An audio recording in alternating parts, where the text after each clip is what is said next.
Um, like I said, I got a Stream Deck Mini, so the stream is actually much less fragile right now. Oh Because I don't boy. have to open OBS to do things like this anymore. So the question is, can I pick other sources? Oh my god, I can pick other resolutions.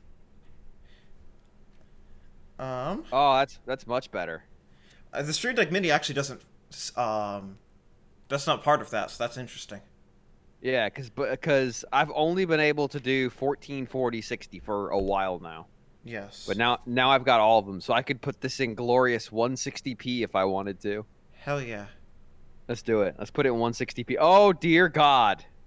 What prompted getting the Stream Deck Mini? It was on sale, and these streams have been so fragile that I have accidentally shown like one frame of confidential information before, and I had to go and delete them from the archives. So I was like, never again. Thankfully, nothing was 4 picked up from it, and you can't find it 480. anymore. There we go. 480 is good on the screen. Um, but yes, look, it's not a coincidence. Like, no points for guessing what the number one game in Japan is going to be this year. It's going to be Monster Hunter Uh Rise. That thing is this going to year. sell a bajillion copies. Oh, Yes. this year. Yeah, yeah. Yeah, yeah. 2021. Oh Yeah. yeah. Yeah. I mean, it's on the platform that Japan cares about. It's the format of Monster Hunter they're passionate for. Yep. And it's been a while since they got one, a new one. Yep. I mean, Monster Hunter World fucking made the PS4 relevant. Well, that and Dragon Quest XI coming kind of back to back Yeah. made people actually pay attention to the PS4. But yeah, no, the quote unquote current gen consoles, the PS5, Series X, Series S, yeah, those are just not. Japan is not going to get to care about those. Well, I mean, they can't buy. Yes, They can't buy PS5s, even if they wanted it. I mean, But yeah, I mean, I saw Series X last week, and I want to say it was like 400 in the whole goddamn country. yeah, It's like, well, that's dire. I mean, That's yeah. dire. There's only four. There's only so many Ty Shugerts out there. Yeah, he can only own so many Series X's. How many different boxes can he buy for every Killer Instinct tournament that he sets up himself? I know he had like 4 Xbox Ones at one point, or something crazy like that. It's like, oh jeez. Padding out those numbers. Uh, Um, John and I once did a thought experiment of this was at the end of the 360 era, and 48 sold in Japan that week. mm-hmm. And we sat down and tried to figure out if you had someone who could call all the video game retailers, could you find every person who bought one and ask them why? And I Yes. think we concluded that you could probably get through about half of them. Uh, yes. Cherry Goblin. Word on people who got to play the Balan Wonderworld demo early is that I Yeah. think Vox compared it to watching Cats 2019. So they're actually playing it right now in the NWR Discord because they all had Japanese accounts. So they just downloaded it. Yeah. And they're like, "Hmm. Hmm. This is jank." But I Look. mean, I said after the direct on a podcast, which violates pretty much all my rules about talking about a game that's not out yet. Well, that looks cheap and jank. I love how people, like a lot of the press, were like, "Yeah, we were wondering what Yuji Naka was going to do without Sega," and I'm sitting here, I'm like, He's been without Sega for over a decade. yeah, people don't realize that fucking ignored Oof, I'm so sorry. People ignored Prope. Like he put out like 5 games, Yep. and the small ones were fine. Yeah, Ivy the Kiwi was pretty decent. Let's Tap was mystifying, Let's but ta- all right. and didn't he do Let's Catch as Yep, well? Let's Catch, and then there was two of the Street Pass games. Yep. And then specifically the Wii version of Rodea the Sky Soldier Which is okay. versus the 3DS and Wii U versions, Which are not. are you could charitably call awful. Like I said, the Wii version is okay. The other versions are not. Um, That's the best way to. So, as an aside, we talked about this. So you and I last did this Friday. yes. That was what, about 3 hours? Two and a half, Roughly. 3, yeah. I did RFN on Thursday. That was Yes. almost 4, as it tends to be. And then Saturday, I did a recording session for a project that's not been announced yet, and that was another 3. So I still haven't recovered. Hell yeah. This will be great. Well, we only have 3 years and it's the end. Yeah. And don't worry, 2020, very few games. Oh, I know. Believe me, because we're doing our games of the year this year on RFN, and I'm like, do I have 5 games? Do I have 5 games I played on Switch? On Switch specifically? Yeah, I don't know. I can't just go 13 Sentinels as my Switch game of the year. Yes, you can. Coward. It should have been on Switch, but it wasn't. So here we are. All right. Anything to give that game a chance. What is your not Nintendo game of the year? I think you just said it. Yeah, it's 13 Sentinels. It's the most fucking ridiculous game. Are you gonna? By the way, are you gonna check out the Yakuza 3 remaster now that it launched on Game Pass today? Yeah, I think I will. Okay. It's the only one I haven't messed with. So Yeah, I know you were. Talking about maybe picking that up standalone on PS4, and then it got announced for Game Pass. Yeah, and it's like, never mind. Yep, now it's out. 3, 4, and 5. All right, we wanna. It is on PC today. Like today is PC also, 3, 4, and Yes. 5. Like all Yes. like Xbox PC and PC Game Pass and console Game Pass. It's all today. Out now. It is out. Go and Yakuza. That is a lot of Yakuza. 3 maybe does not 5 hold up that well. 4 and 5 are both very long. Yeah, 3 is not. 4 is extremely long, and then 5 they're like, haha, look at this weak shit. It is tomorrow, except that it launched a few hours early, as things related to Xbox are wont to do. You can download it from the Windows Store right now. 5 is the ultimate example of like, well, it's got to be bigger than the last game, right? Yes. And then everybody looking around and going like, well, 4 had 4 protagonists, so how many should 5 have? That's right. I mean, it's in the name, and there should be 5 people. Well, all right, so Can we make 5 characters you care about? No? Okay. Can we make 4? Like there's a legitimate moment in 5 where you can see them staring at a whiteboard, and they've got 4 pictures on it, and somebody in the other room goes, What about a baseball player? like they're just rolling through other characters they've already done. They're like, well, what can we do? And it's like, no, we've already done. He's already on the board. He's right there. Sky Finance is right there, asshole. We already have him on the board. And what about a baseball player who reviews prostitutes? And they're like, what? Do what now? Excuse me? God, 5 is fucking. Like in Anyways, a weird you in get a the weird fixed way. localizations also. So congrats for waiting. If you haven't played 4 yet, you get the good version. 5 does take you on a journey. That's fair. 5 is fucking wild. Yes. 3, 4, and 5. I've said it before and I'll say it again. I appreciate that the Yakuza team is a team that frequently struggles to do right by its audience, but always tries. So like they're willing to change things when they get called out on it, like the fucking Pleasure King in Yakuza 0. Like they haven't done that since. Oh, I had to think about that. I was like, which one was that? I've played That one. But so much fucking Yakuza. Yes. Has the Pleasure King was particular kind of event, but Yeah. there's still I can't remember the name of that bar is. The one in Champion District. Yeah, they uh Although that character is at least fairly sympathetic. that character is sympathetic, and they do better by that character with every successive localization.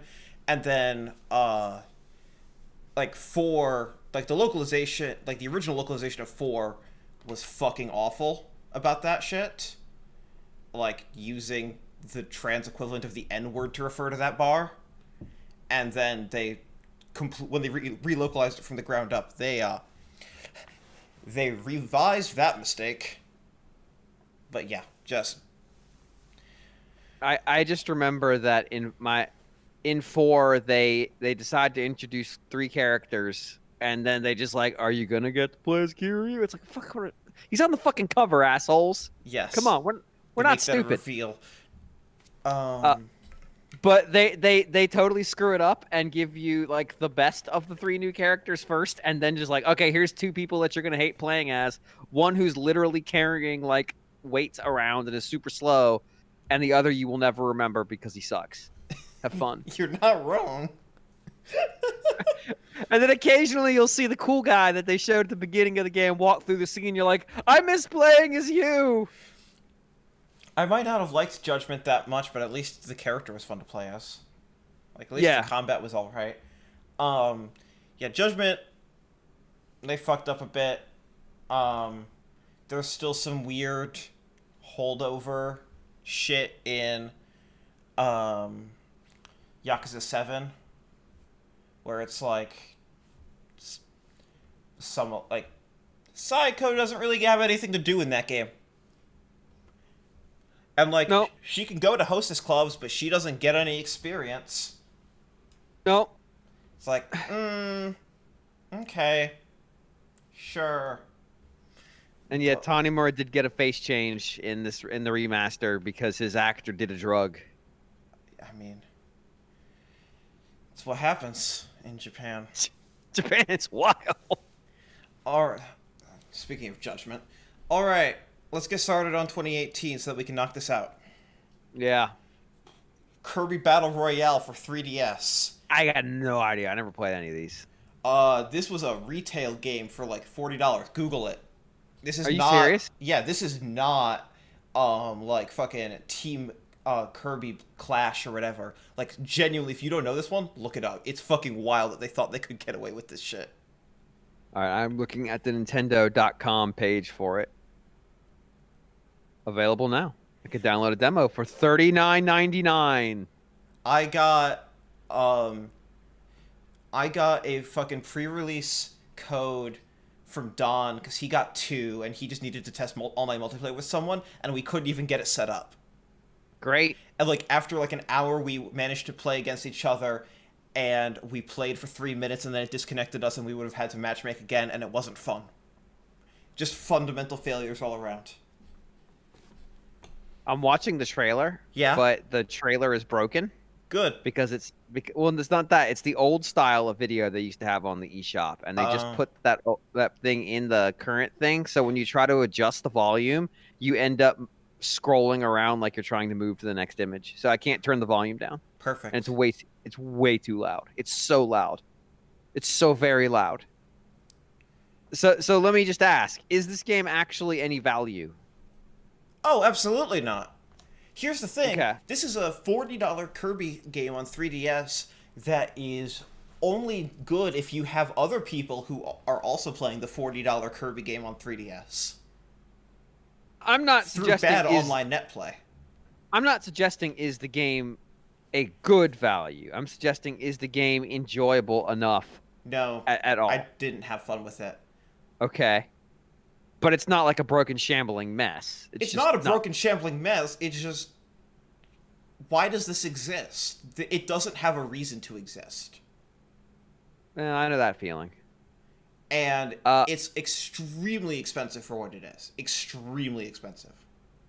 So an 8 is where you're at. Hmm.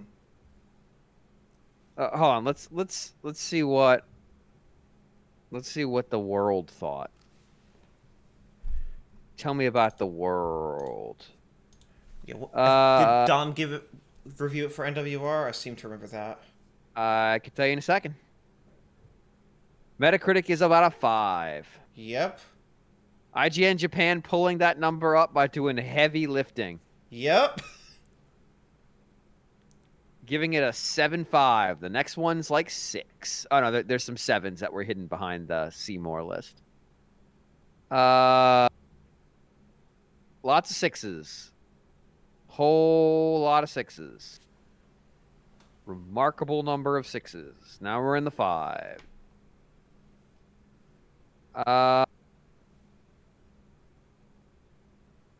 I don't see us on Metacritic. That's weird. I'm sure that I know Don read it somewhere. Kirby. There it is. Never mind. 6.5. Yeah. Don gave it a 6.5. In Don standards, that's a 4. There's a lot of 6s, so I'm fine with the 5 or a 6. This is Don. The title of Don's review is "If a multiplayer Kirby releases with a bad online experience, does it make a sound?" I mean, Mario did it. His pluses are decently paced single-player campaign, excellent local multiplayer options, solid variety of abilities and modes. Cons: beginning and end of campaign needed more polish, considerable amount of lag online. Online play is ranked only. Well, yeah. I mean, Kirby is for the Hardcore the players. hardcore. Yeah, We'll give I it mean a that's 5. Detective I'm fine with that. Pikachu, the 3DS game, not the movie. Speaking of, Detec- they announced Detective Pikachu for Switch and a port, or like a port and a sequel for Switch, and neither of them have materialized. they sure did. So this is the full retail 3DS game. Yeah, I also didn't play this, as you can imagine. It's an adventure game. Yeah, I know. It's decent. I would say like 7. Okay, that's fine. It's not mind blowing, but like, have you seen the movie? No. You would watch the movie. If you watch the movie, you'd be like, there's some really weird, dark, fucked up shit in this that has to be a movie special, right? No, it came from the source game. Like, What? the premise of Detective Pikachu is that there's a drug being made by an evil, like, by a bad guy that basically makes Pokemon go insane and attack humans. Great. That's the premise of the game and the movie. Sounds good to me. Dylan's Dead Heat Breakers. 10 this is the because one this dude got so excited that he got to make a third Dylan's game. This might be the one I played the second one. This is the one that came out 3 years ago now. This was retail game in Japan and Europe, and just a $40 eShop game in the United States. Yeah, this is the one that I got really excited about its name because I could hear the Japanese "Dead Heat Breaker." Yes. It's like, yes, this is fucking fantastic. I love this. I love everything about this name. This is a great game that no one played because it was a 2018 $40 eShop game. Yeah, I mean, that is sending a game out to die. Yeah. What do you think? In terms of impact, 5 because no one noticed it. In terms of what, like, Well, that's ranking not what the we're game, evaluating. Yeah, in terms of ranking the game, like an 8. Okay. It's a good game. So my experience with Dylan has been about a 7 for these. So if this one's better, that's okay. Yeah, this game is better. This is the best of the trilogy. Okay, then I'm fine with that. Sushi Striker: The Way of Sushido on 3DS with its stylus. So I didn't play the 3DS version. I played the Switch version, and I really didn't like it. Like, really Was a strong. lot of that the controls or the mechanics? Yes. Because the mechanics are the same, but the controls are way, way better on 3DS. Like, this Okay. is... Like, remember that this game was announced at E3 2017 as a 3DS exclusive, and then they made a Switch version out of obligation. But this Okay, is a 3DS game first and foremost. So I'm gonna tell you right now, I'm going to give the Switch version of this a 6. Okay, we'll go ahead and give that a 6. I agree. So then what? So based on your experience, you would say what? 7?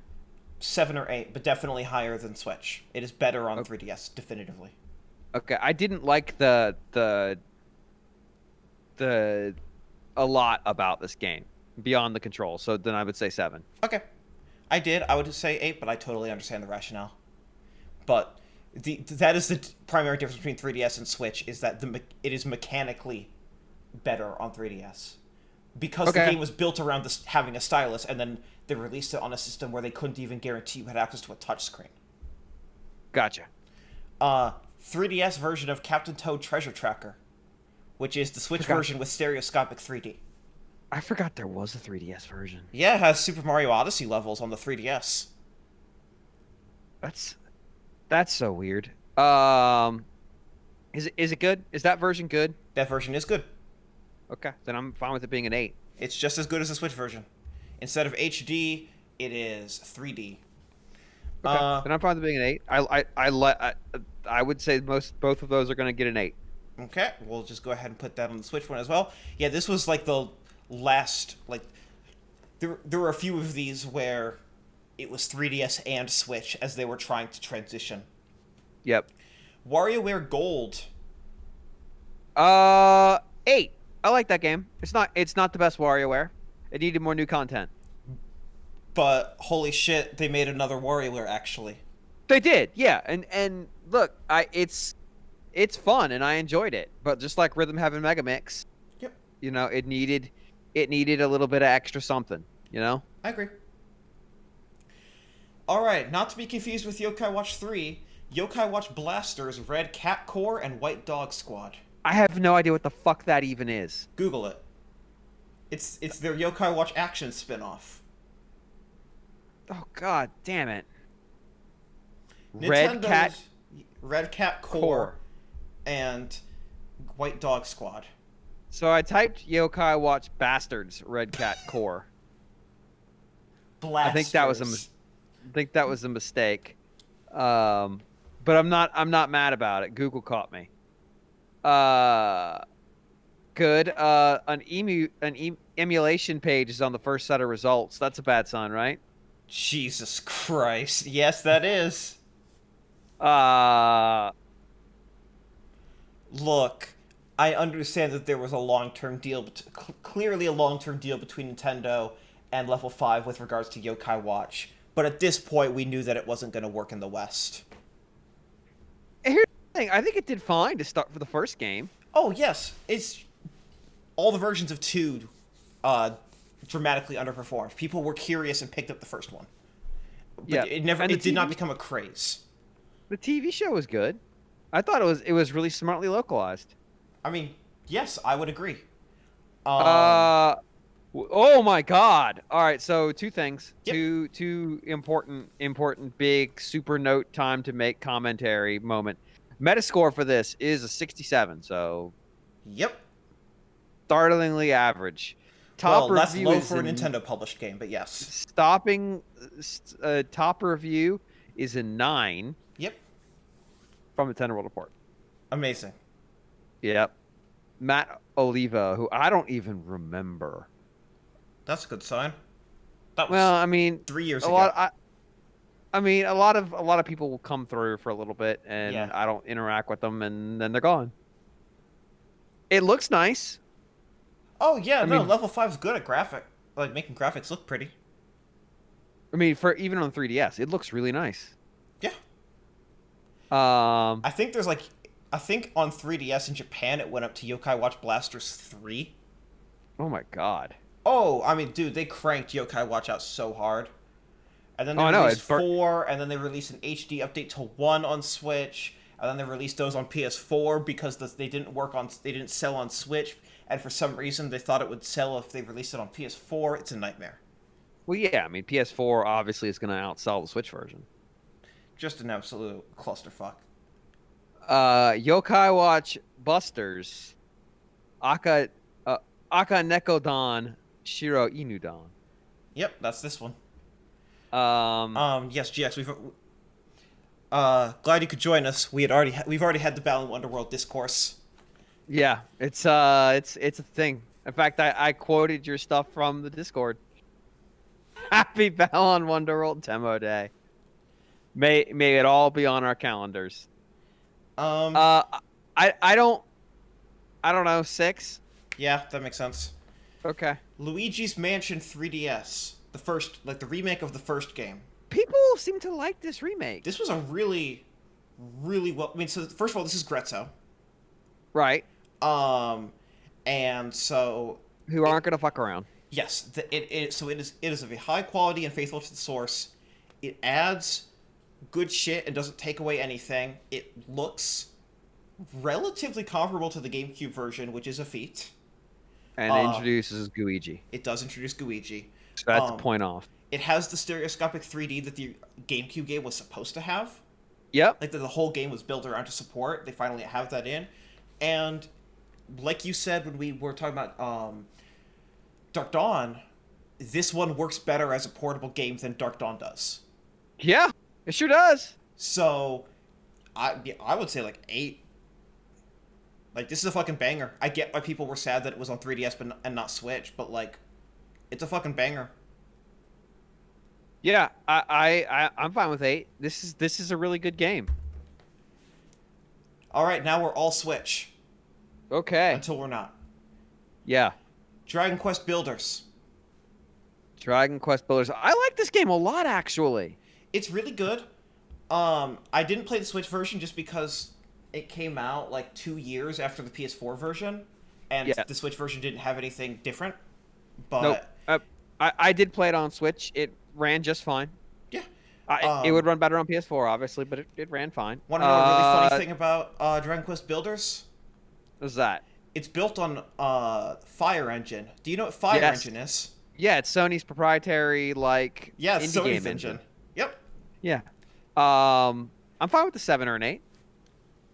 We'll go 8. It's very good. I think that Dragon Quest Builders 2 is fundamentally better just because it doesn't keep wiping your fucking progress every time you go to a new area. Yeah, but in a weird way, I understood that because it forced you to kind of like re-explore the space you were in. I get it. Yeah. Bayonetta 1 on Switch. I haven't played this port, but no, I haven't. I played it on Wii U. Yes, you gave both Wii U Bayonettas an 8. I'm fine with perpetuating that 8. And Bayonetta 2 as well? Yep, because nobody would have played those on Wii U except for like a very tiny number of people. It's true.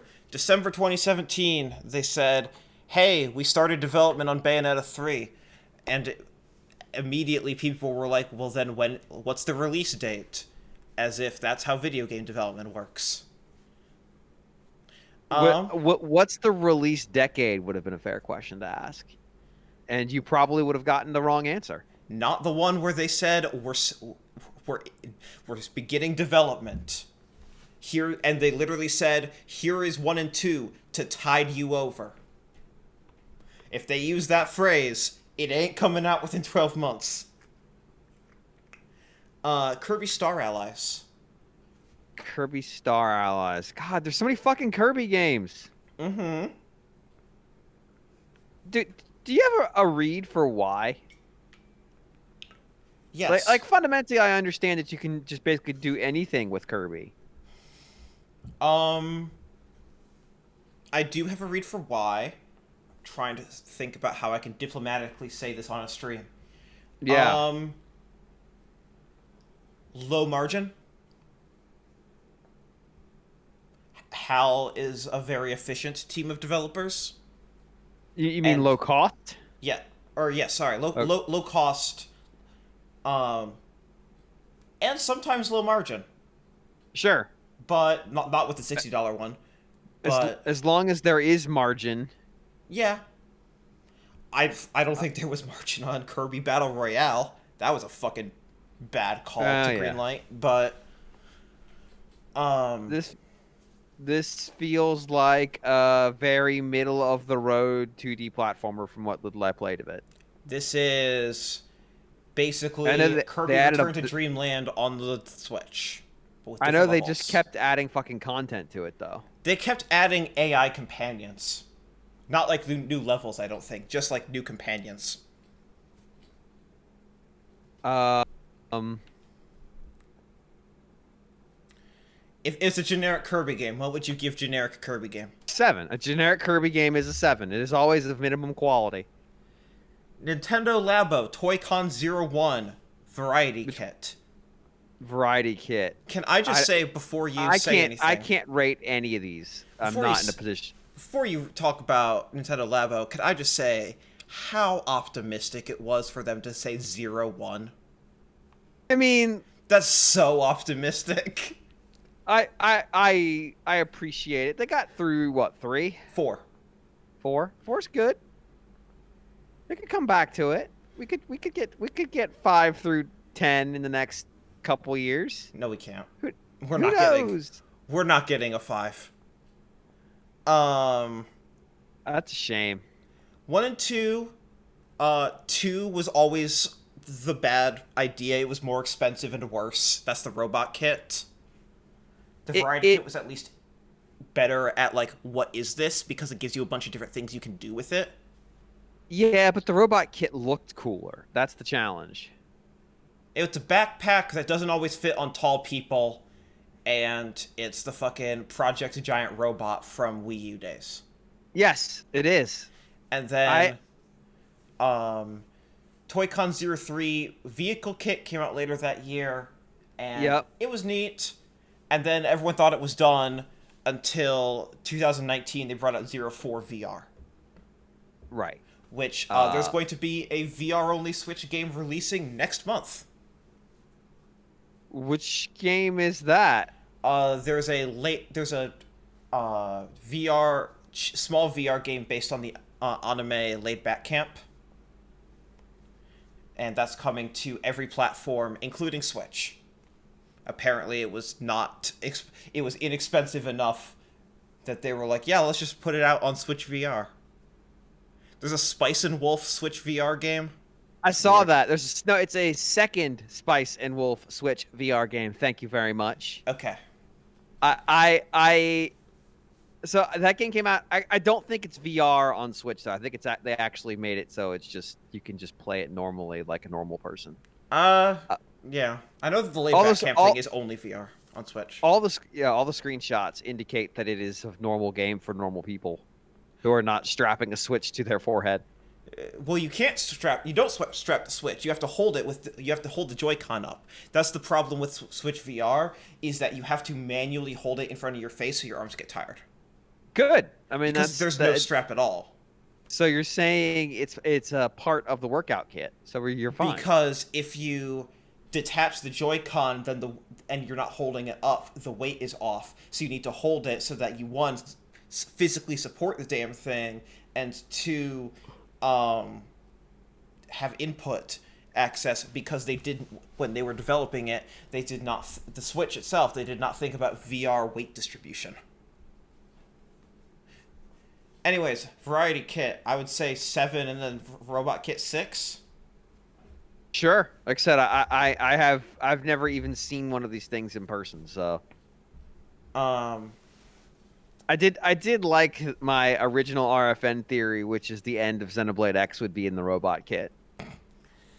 It's the way Labo works is interesting. The builds are genuinely very fun. I say this as someone who likes building things like Lego. Yeah, it's a neat idea. I really do think that the idea of tying everything to different reflective tape and stickers that the infrared camera can detect is a really neat idea. That's really clever. Yeah. But yeah, I don't know. I am deeply amused that people are putting out VR stuff on Switch because there's a piece of cardboard you can get to help you position the Switch in front of your face. Well, with lenses specifically. Yes. Yes. Well, yeah. You can't just buy the thing without the lenses and make it work. Oh, I know. But still, it's like, really? Donkey Kong Country Tropical Freeze for the Switch. Hey, this is still a really good game. And the only way you can get it, because remember, right before this came out, because they released it at $60, despite the fact that the Wii U version had gotten a price cut to 20. Their solution was to delist the Wii U version. Yeah, I mean that's how you handle it. That's how you business. This game's still really fucking good. This game is still really fucking good. And now it's got new funky mode. Which is not so good, but whatever.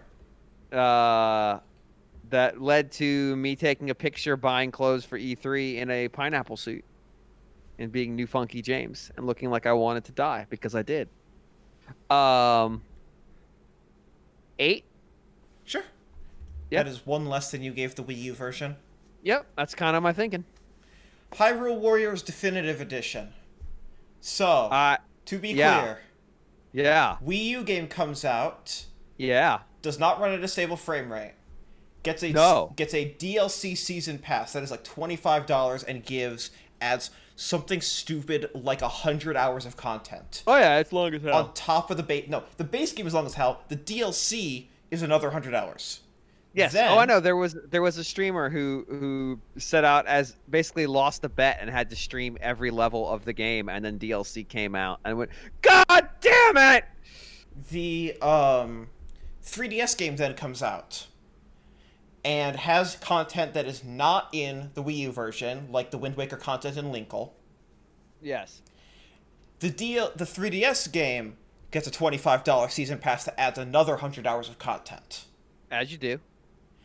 The Switch version of Hyrule Warriors Definitive Edition is all the content from Wii U and 3DS, including the new the new mechanical improvements from the 3DS game, with the Wii U version's graphics, and runs at a stable frame rate. So it is this is finally everything all in one package.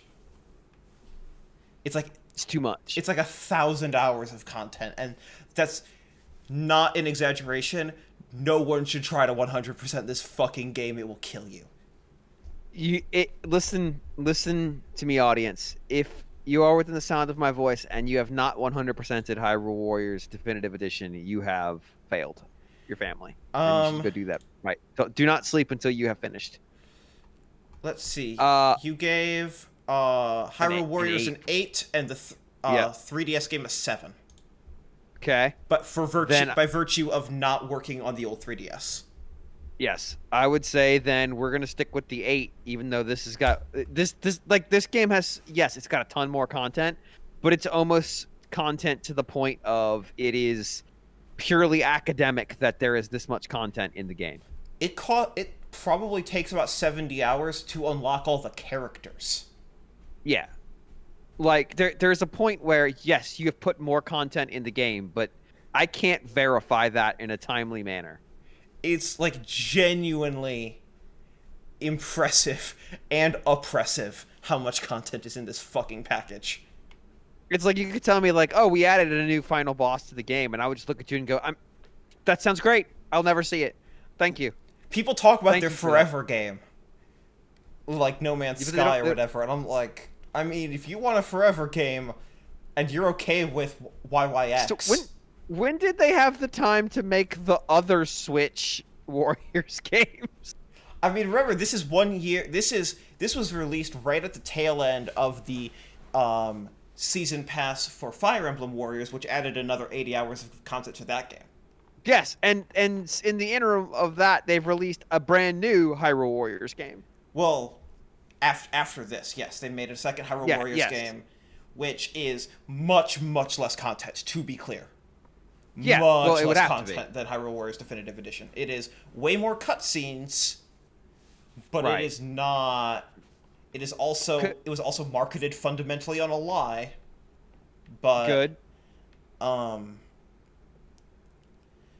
Yeah.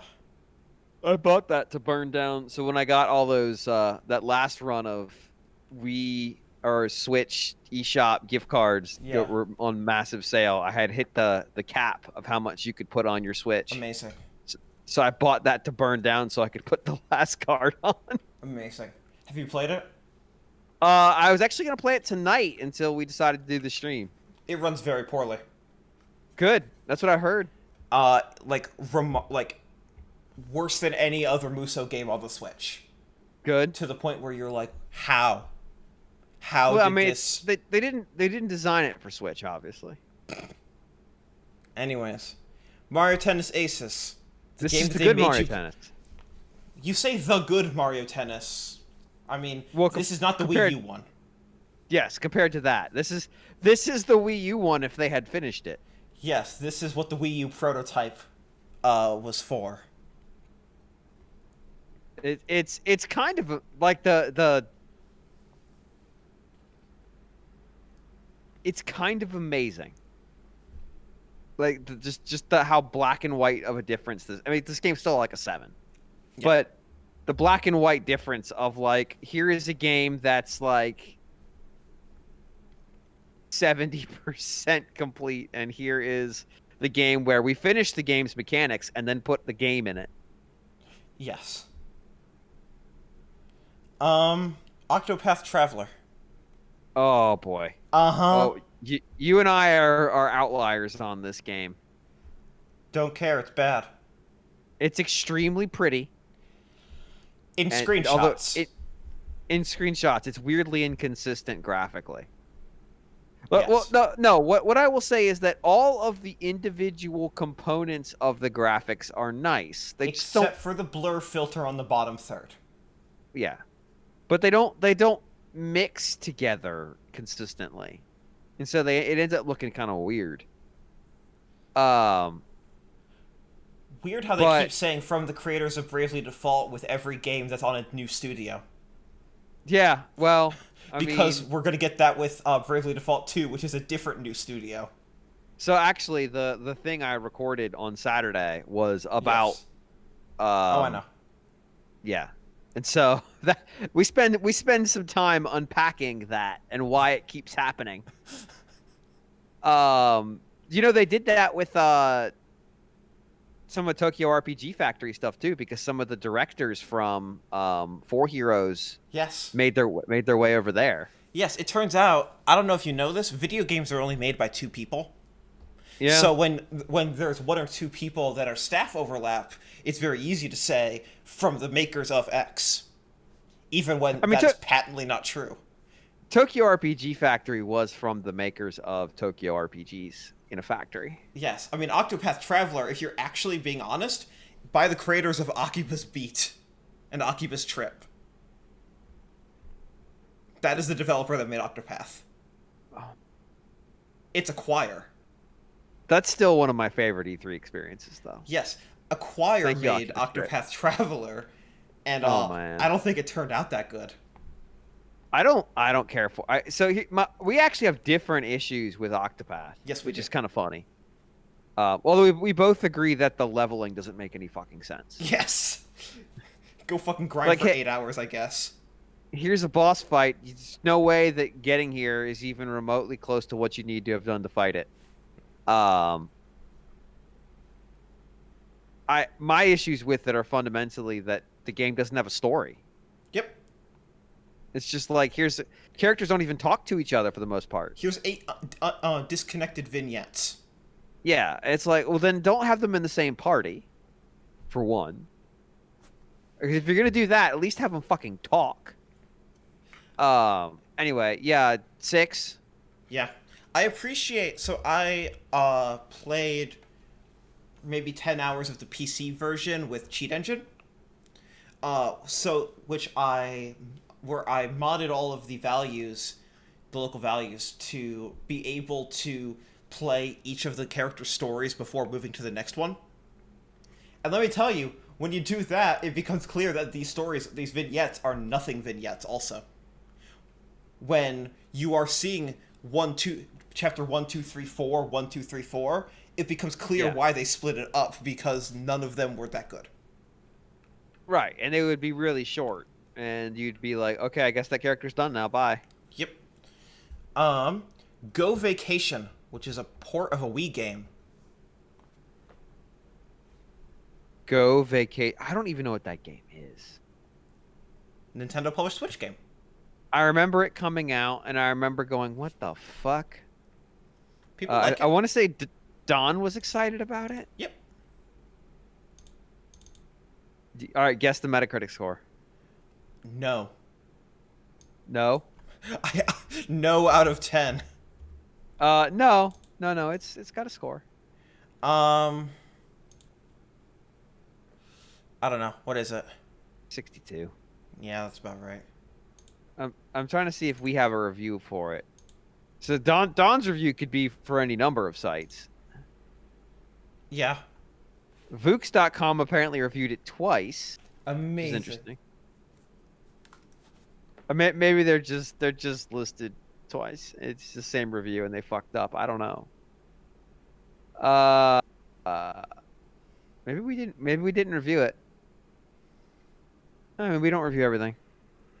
Sometimes Nintendo just won't send us review copies. I don't mind airing my. Yeah, this one, I don't think they sent many copies at all. They're like, whatever. People, it was like a cult classic Wii party game, basically. We did review it. It's just not on Metacritic. That's upset. Don reviewed it for us. He gave it a 7.5. I'm okay giving it a 6 or a 7. What number? I have no position on this game. So whatever your heart feels. We'll go 6 because that's the Metacritic, basically. This Don did review it though, so that's fine. Nintendo Labo Toy-Con 3 vehicle kit. I'll give it the same score I gave Variety, 7. Whoops. Okay. All right. Briefly, Xenoblade Chronicles 2: Torna: The Golden Country.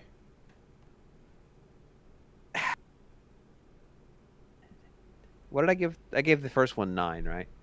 You Torna. gave Xenoblade Chronicles 2 an 8.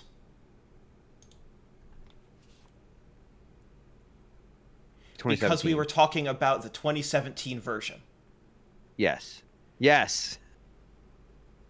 Which, because it came out with 29 days to spare in 2017, did not get any patches.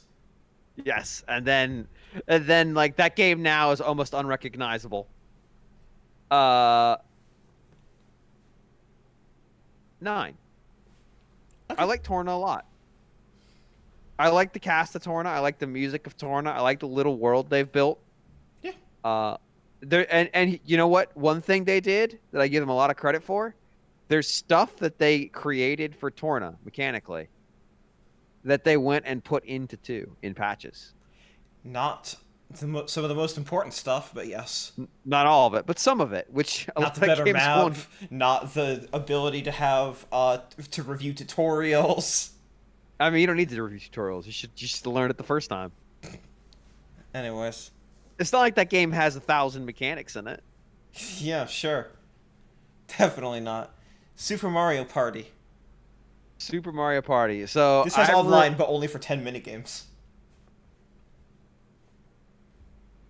Super Mario Party. I review this game 30 million copies sold out of 10. 3 it is. I'm curious. Is it? I have never played it. Yes, I have. Genuinely. And it's very pretty. Okay. Whereas earlier Mario Party games don't look like they're actually made with Nintendo assets. They're not. They're like bootleg games that Nintendo publishes. This one feels like it was made with Nintendo assets, which is a step up. They add a little more agency and control at the cost of dramatically slowing the game down. Because Mario Party is a game that takes a long time when you don't have agency or control. So when you're when you're actually trying to plan things, it stretches things out to take a really long time. But they also cut down the number of turns, right? Yes, but it evens out to about the same amount of hours. So 4 hours is fine. This game, as of the end of last quarter, had sold 12.1 million units. Yes, Mario Party sells well. That's absurd. Switch, it sells well. Mario Party 8 also sold around the same number of units, I believe. Did it? Mario Party 8 sold a fuck ton, dude. Oh, that was the Wii one. That was the one that came out within 9 months of the Wii. Yeah. It is. No, because the top selling Wii software is not in the top 10, and the 10th one is 9.35 million. Wii Party. Right. Damn. I know it we'll sold a fuck ton, but maybe not that much. I will give you this. The one stretch is we play at 28 million, we fit at 22.6, and we fit plus at 21.1. Yep, Jesus, we fit made a lot of money. it sure did. Granted, Wii Fit Plus was also $20, but yes, Sure. but that's still a fuck ton of money. So yeah, Super Mario Party, I would give it one more than whatever we gave Mario Party 10. Okay. I'm fine with that. We gave Mario Party 10 a 5. We'll give it a 6. There you go. Mario Party 10, the number 10 selling game on Wii U. 2.25 million copies. The World Ends With You Final Remix. I don't like the world ends with you, but I haven't played this version. This version is waggle controls with the Joy-Con on the TV because it's all pointer. And you, instead of swiping, Gross. you flick the Joy-Con back and forth, which also disrupts your pointer, so you're constantly recentering the cursor. Gross. They sounds- remixed all the music, and the music is better, and they added a new story, and the new story is a nothing story, but the controls just fundamentally only work in handheld mode with a touchscreen. Disgusting. I'm really curious because the sequel that's coming out this year was built from the ground up with PS4 and Switch in mind. I forgot So- there was a sequel coming, so. Yeah, this year. So ideally, you would hope that the controls actually work on a controller this time, instead of being a DS game that got ported to phones that got ported to Switch. No, you would guess that it was. I would hope that they've come up with something worse.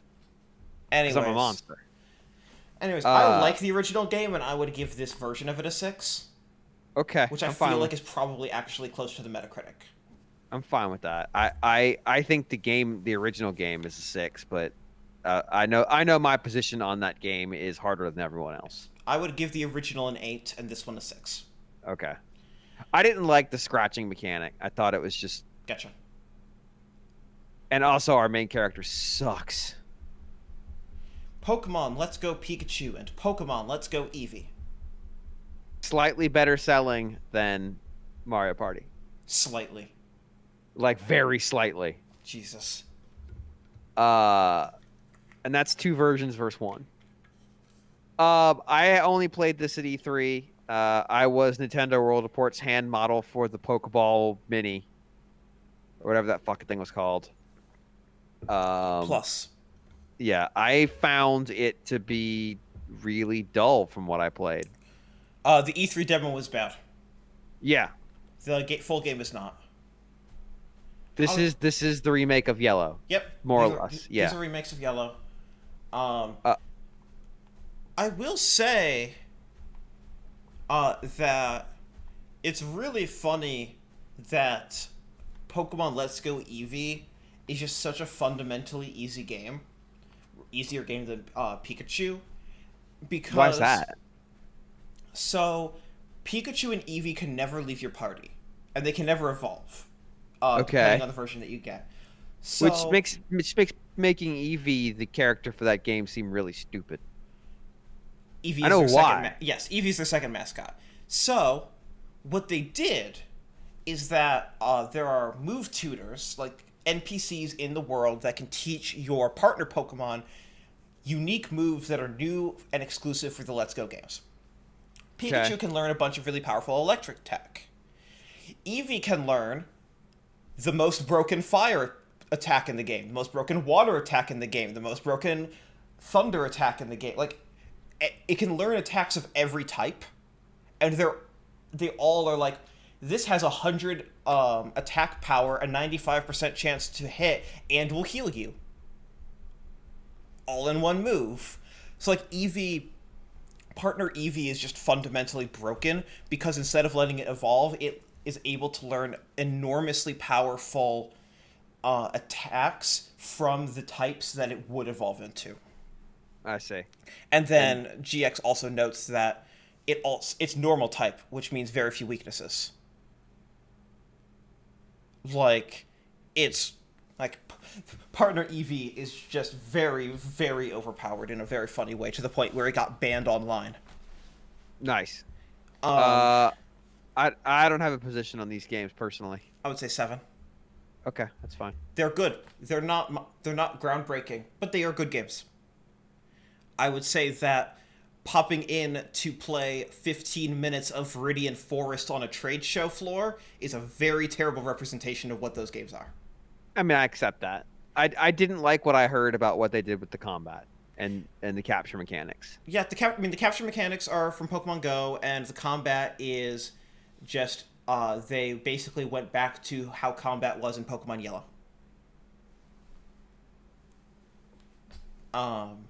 Where they removed things like held items. But like the actual battle is the same as the original GB games.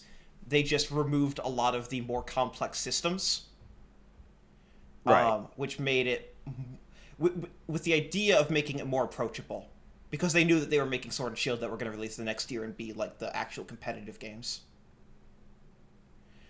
Super Smash Bros. Ultimate. Jesus. All right. So how do we review this game? I mean, it's very, very good. Yeah, but like, do we review it now? Like where that game currently is? No, same Okay. reason that when we rated Fire Emblem Heroes, it was by December 31st, 2017, and just like how Xenoblade Chronicles 2, we didn't take any of the patches into account. Okay. I'm fine. We know the game is released, and we know that Piranha Plant and Joker are announced but are not out yet.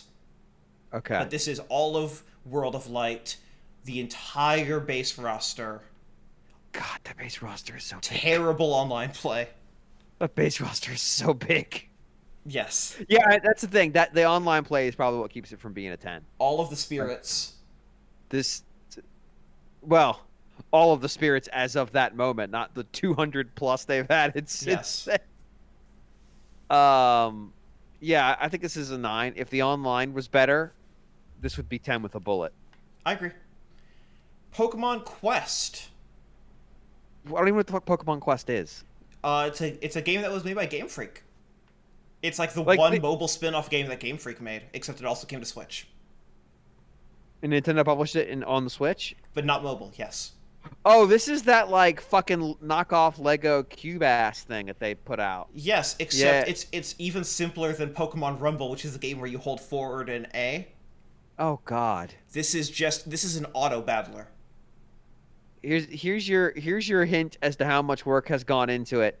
Pokemon Quest, the website for it is Pokemon the Google result search or title is Pokemon Quest bar Pokemon.com/quest. Yes. Great. The title for the page is the URL. Perfect. Enter Tumble Cube Island. Yeah, dude, it's a 3. Okay. This game sucks. Welcome to Tumble Cube Island, home of a wide variety of cube-shaped Pokemon. The art style is literally the only notable thing about it.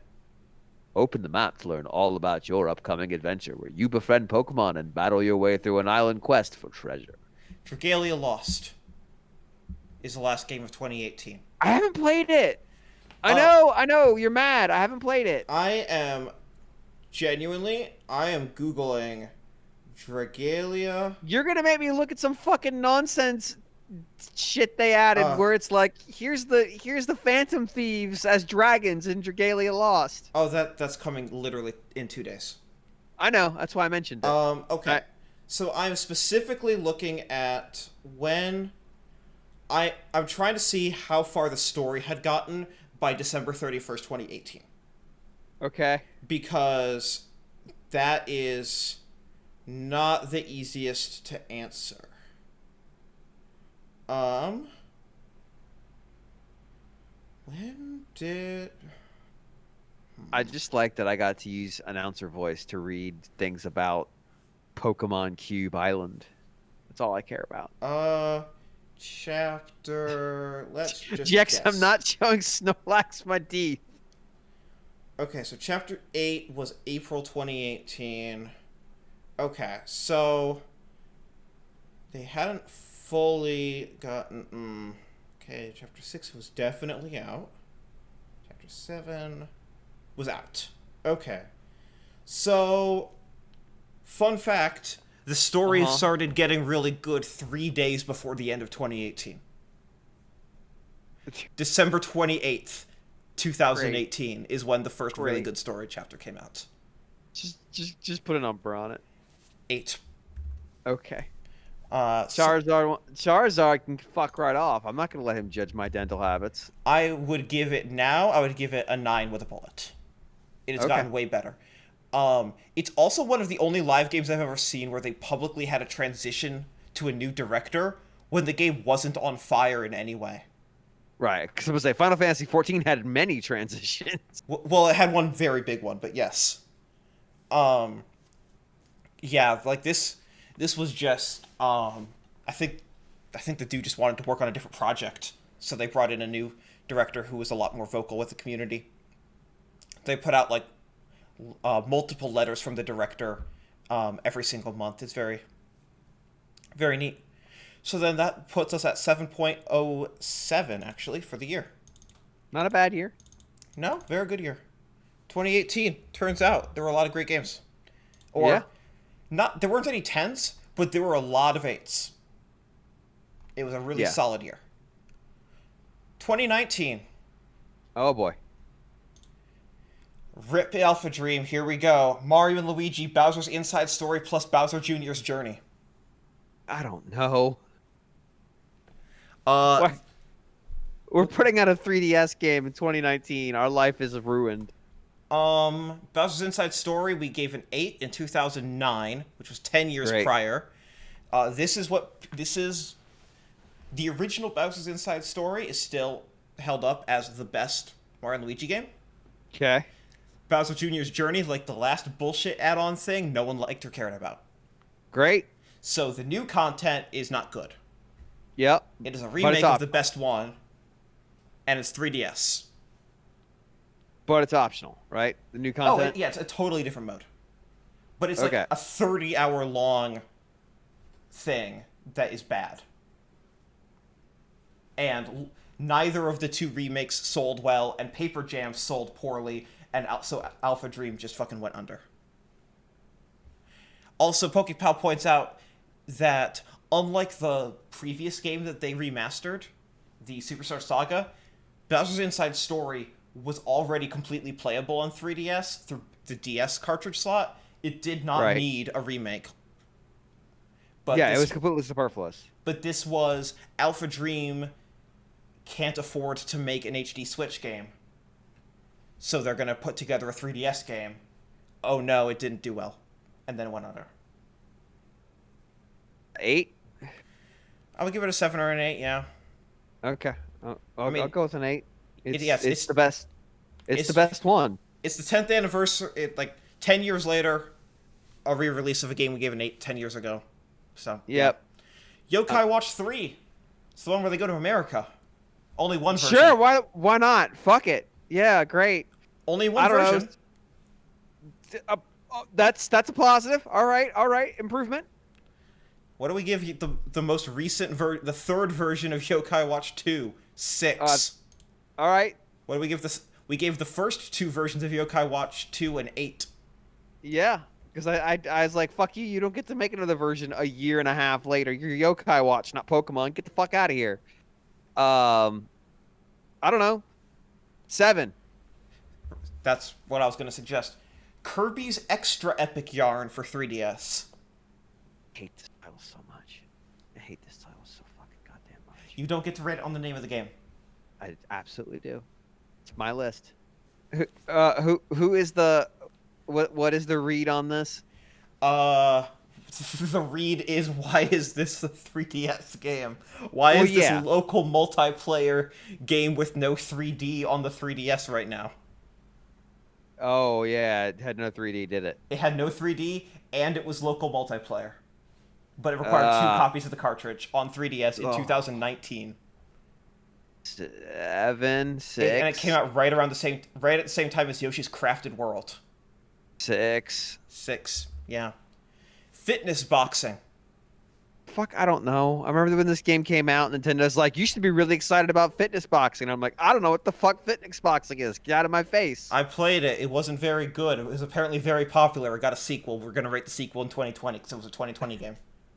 Got a sequel already. Yeah, it had a sequel. It came out last year. Nintendo published it too. I know, because Nintendo got in my face again. They're like, fitness boxing. You should fuck about fitness boxing. And I'm like, you should get the fuck out of my face. I would give it a 5. Great. It had a sequel with more trainers and free DLC, where Yes. one of the trainers gets aggro. They did a trailer with the trainers and they sent it to us in email form, and I remember watching it thinking these people have lost their goddamn minds. Please hit deny on that auto mod.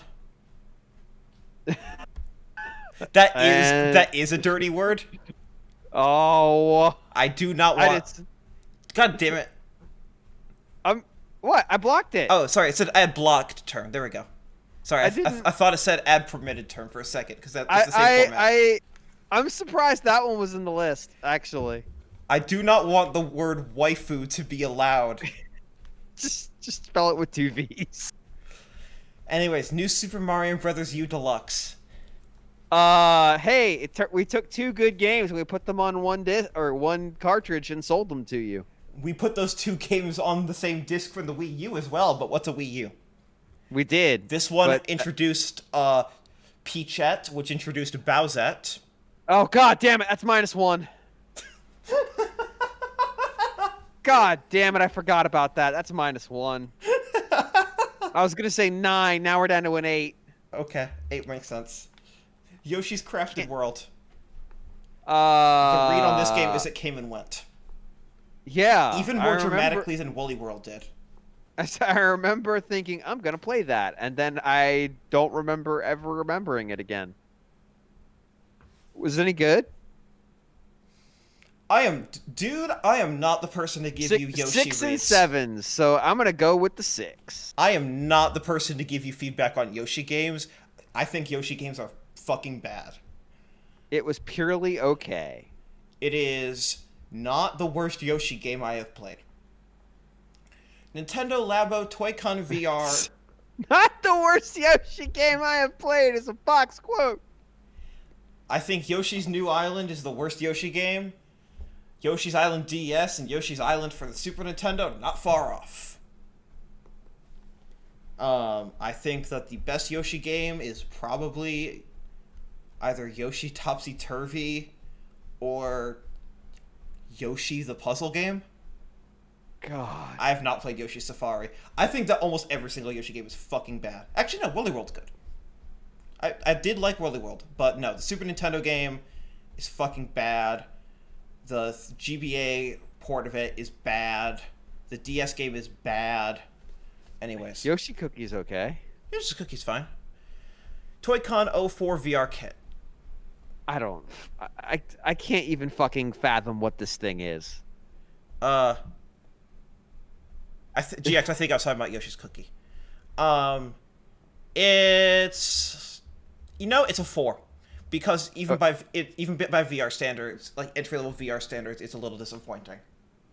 They are very, very large builds. So the headset is whatever. It's bad VR, which is exactly what they said it was going to be. Yes. It's the part where all the other builds are fucking enormous and take up so much space and do so little and are so cumbersome. Like the backpack. No, I'm not talking about that. I'm talking about like the fucking sharpshooter bazooka. Oh, that's right. There's all kinds of other shit in there too. Yes, it's not just the headset. There's a bunch of other shit, and it's all huge and pointless. Yeah. So I would say 5 Just for like being me. bad VR. God damn it. Okay. And then Sure. -1 for having all that extra huge garbage in the pack. Great. Super Mario Maker 2. A game that should, in the ideal world, be a 10. This should be a 10. The online is unfathomably bad. The fact that it basically... It's the worst online in a Nintendo game. It's amazing. It basically demands a stylus, which they did not pack in North America. Yeah. It's still really fun though. Like ultimately, it still works out really well. I didn't play it nearly as much as Mario Maker The because creation is just so cumbersome. yeah, well, especially compared to the Wii U version. The Wii U Yes. version was amazing. It did make NWR a target for asking a reasonable question. Oh, that's right. That did happen. Yes, About the playing with multiplayer friends. stuff. Yeah. So can you play with friends? No. Do these idiots don't know what they're talking about? No, they told us no. I don't know. Like this game should be a 10, but like I just 7? knocking. Yeah, 7 or an 8. I was gonna say 7. I Cherry still had a lot Goblin, of that's fun the with only it. context where you're ever gonna say the phrase Wii U gamepad is better. If they ever did port Xenoblade Chronicles X, I would say the gamepad would probably be better on that one too. It depends on how well they translate it. Yeah. Based on the fact they haven't done it yet, they're probably not gonna do it slapdash. The second screen in Tokyo Mirage Sessions, so I could watch Tsubasa just scream at me in text message form on my gamepad. They did a pretty decent job translating that to the Switch version. They did, but there was something like really surreal about your gamepad is beeping at you. You look down, and it's just anime stickers and Tsubasa just screaming about a cat. Yes. And you're like, what the fuck is this dumb idiot talking about? You're like, I'm not even gonna look at it. I didn't get your text message. God, Nope, sorry. Dragon Quest Builders 2. What do we I give didn't the play last it. one? I would say whatever you give the one last one plus 1. You gave it an 8, I would give it a 9. Okay. I think we did give it an 8. Yep. Mua 3, The Black Order. I didn't touch that fucking thing. That game came and went. GX, yes. Nintendo publishes every Dragon Quest thing that launches on a Nintendo platform in the West. Even if it's launching day and date on PS4 and PC. That's just how it's always been. That's the deal. Or how it's been since, like, fucking Dragon Quest 4 on the DS. Yeah. Mua 3 The Black Order is dumb fun that I wish ran better on the platform. Okay. I would say 7. Okay, that's fine. Fire Emblem 3 Houses is a game that I spent 150 hours on pre-release. I have played 2 runs of it, including a DLC run that I didn't finish, which is probably damning. Because I got to like 2 missions from the end of the fucking game. I'm torn between an 8 and a 9.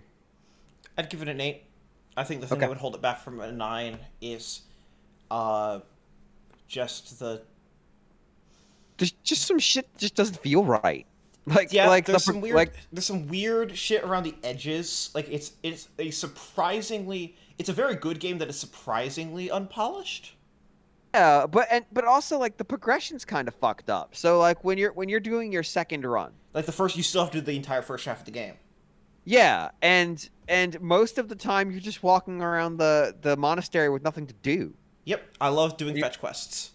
And you're like, okay, how do I make people like me? Oh, they're already all ready to go. Okay, well that's not, okay, yeah. I guess. Three Houses is fucking weird.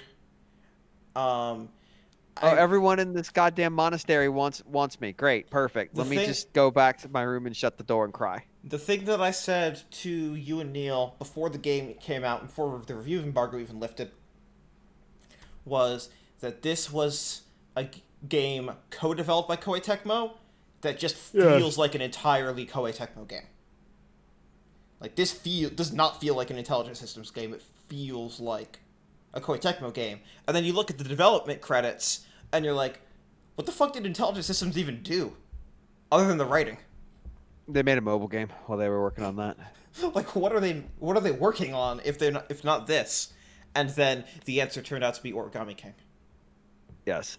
Astral Chain is a game that seems horrendously ill-advised. Yeah.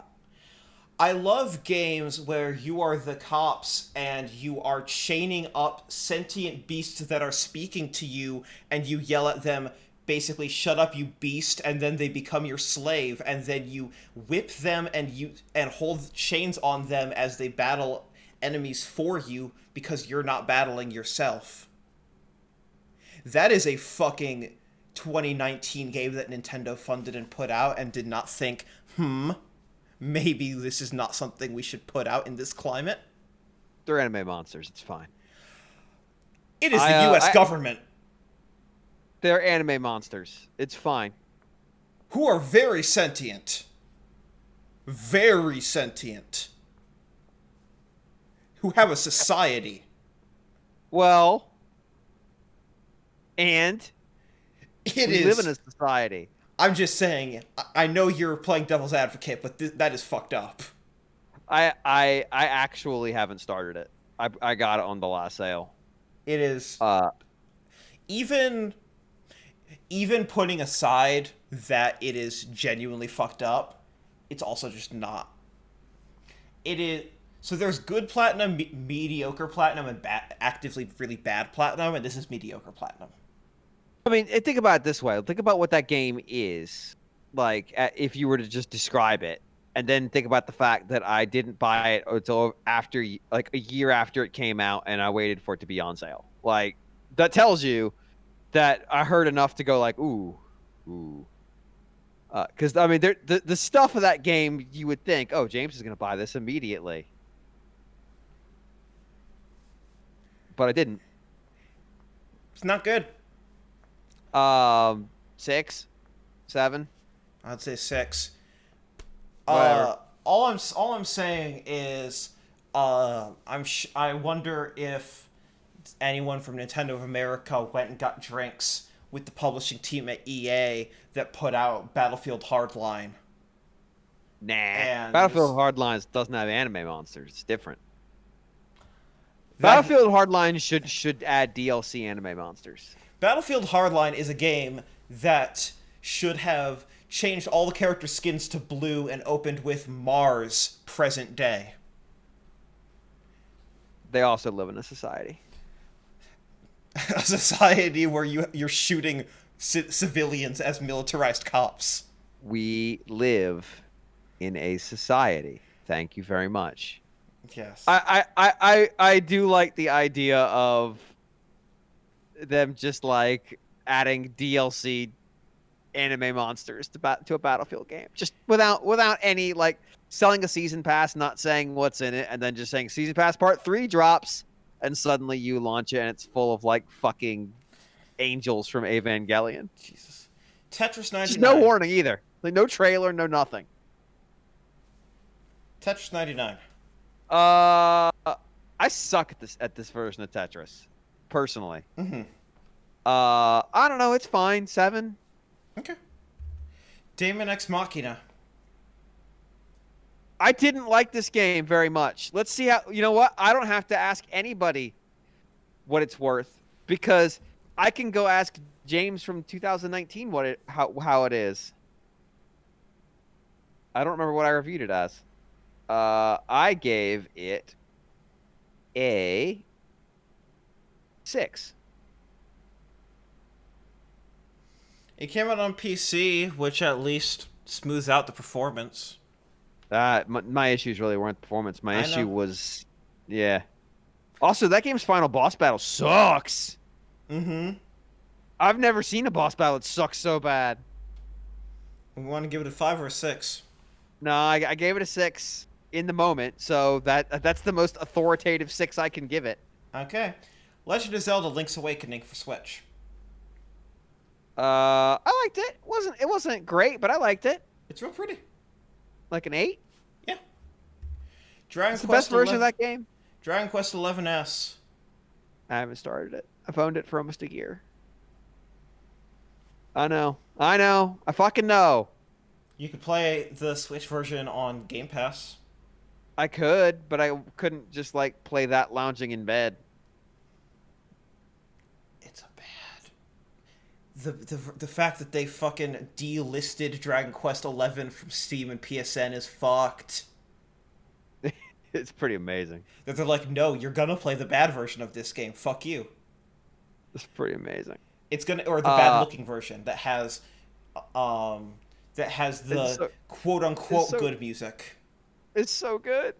The It's so fuck, good. I especially like that everyone, um, fucking that the Dragon Quest XI comes out, and it's a MIDI soundtrack because fuck that composer, and it's also Well, no, bad that's music. not. That's not. It's that's not why. It's because he's set all kinds of crazy rules in his contract. It's not. It's not a statement of like, oh, this guy, no, we can't support him. They would have absolutely fucking put that music in if they could have. Oh, I know. Yeah, No, yeah. he's Let's be clear. It wasn't someone making a stand. It was they yes. signed a bad contract. Yes, he has 100% control over Dragon Quest music and where it appears and what version of it appears where. And Yes. in his mind, if you put the orchestral version in the game, you don't people don't go to the orchestra concerts.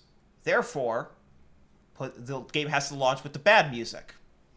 Yeah, I mean that makes sense. I could go to a concert, or I could go boot up the game and find the place in the game that plays the music I want to hear. Or you go to YouTube. Anyways, so not only is it MIDI, the actual compositions are of a low quality. So when they put the orchestrated versions in, people are like, great, still low quality compositions. But yes, no, the Dragon Quest XI S on Xbox and PlayStation and PC is fucking remarkable because it looks fucking worse than Dragon Quest XI.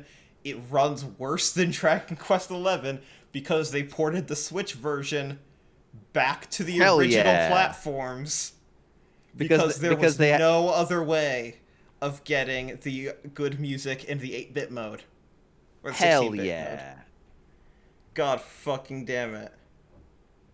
A GX is reporting that the reason he doesn't go to concerts anymore is because he owns all these CDs. Exactly. Damn it. No. If only. I also think that some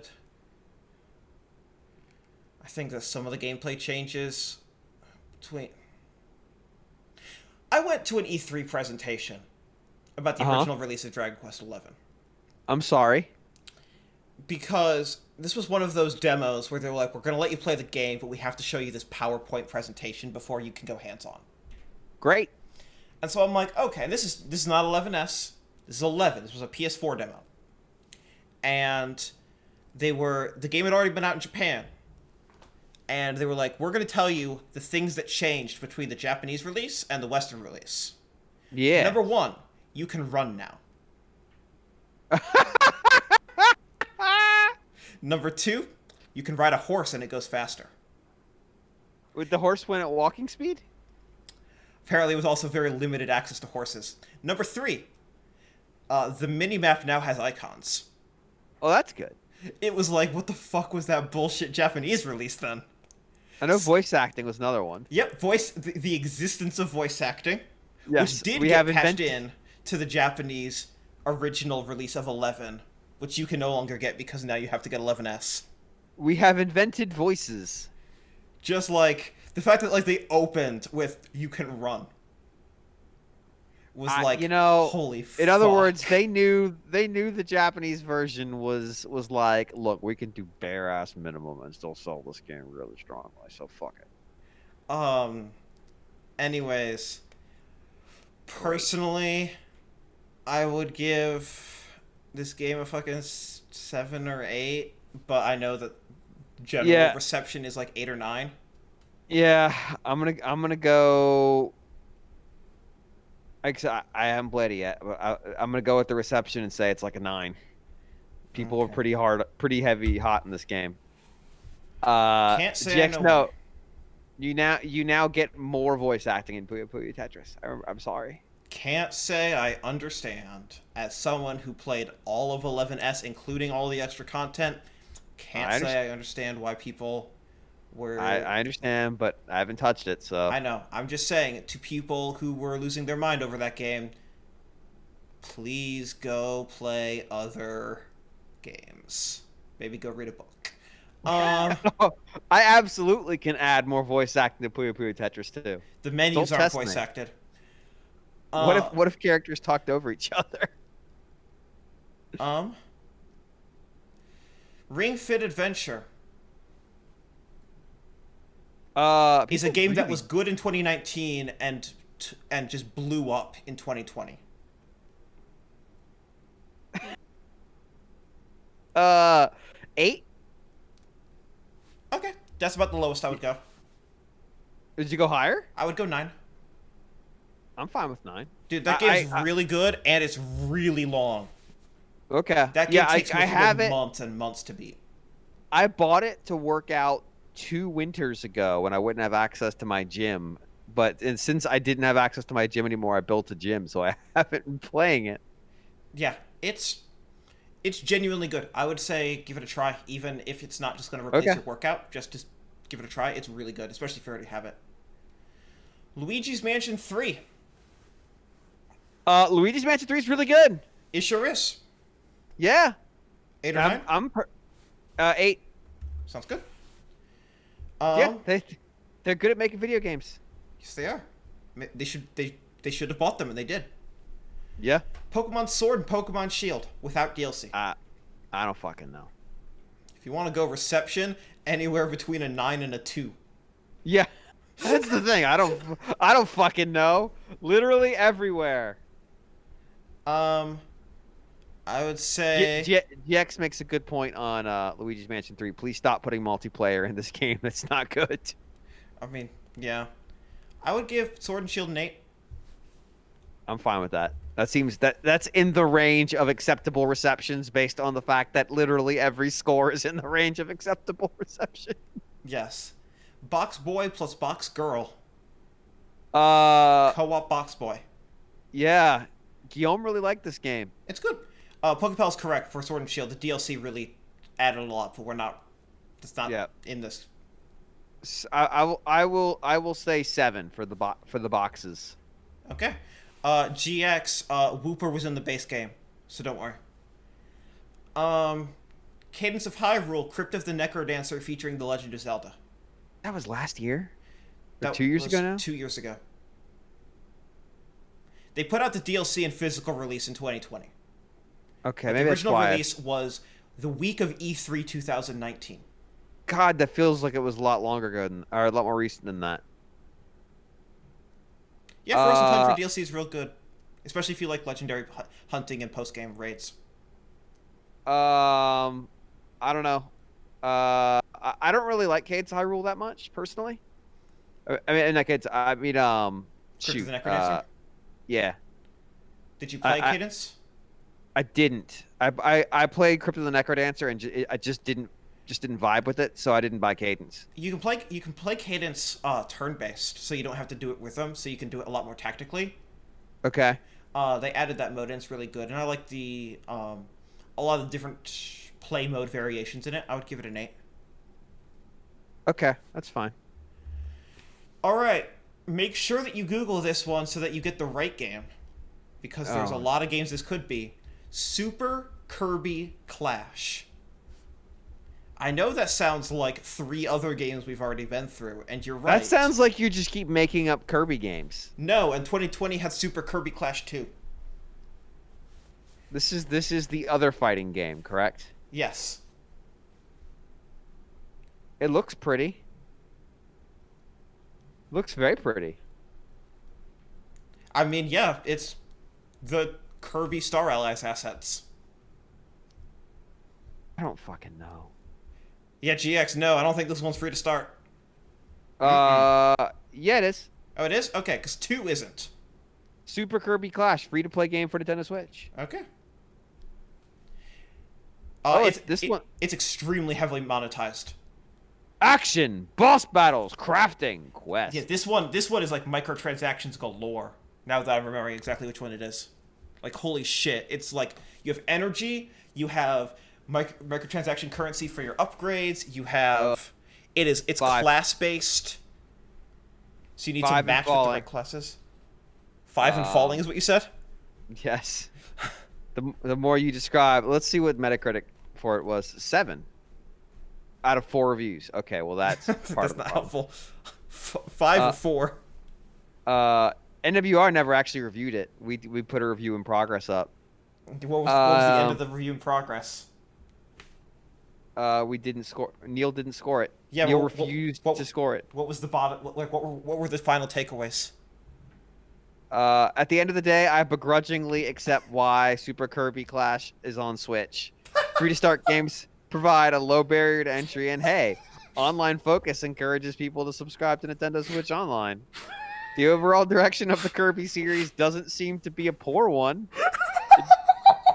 It's just a modern turn for a franchise that's had many facelifts and vagabond years. I'll be curious to see what HAL Laboratories does with their next Kirby game while I cross my fingers for another Picross 3D somehow. 1 second, I faded to the bumper because I'm seeing if Neil is on Slack or on Discord right now, so I can pull him in to answer for that.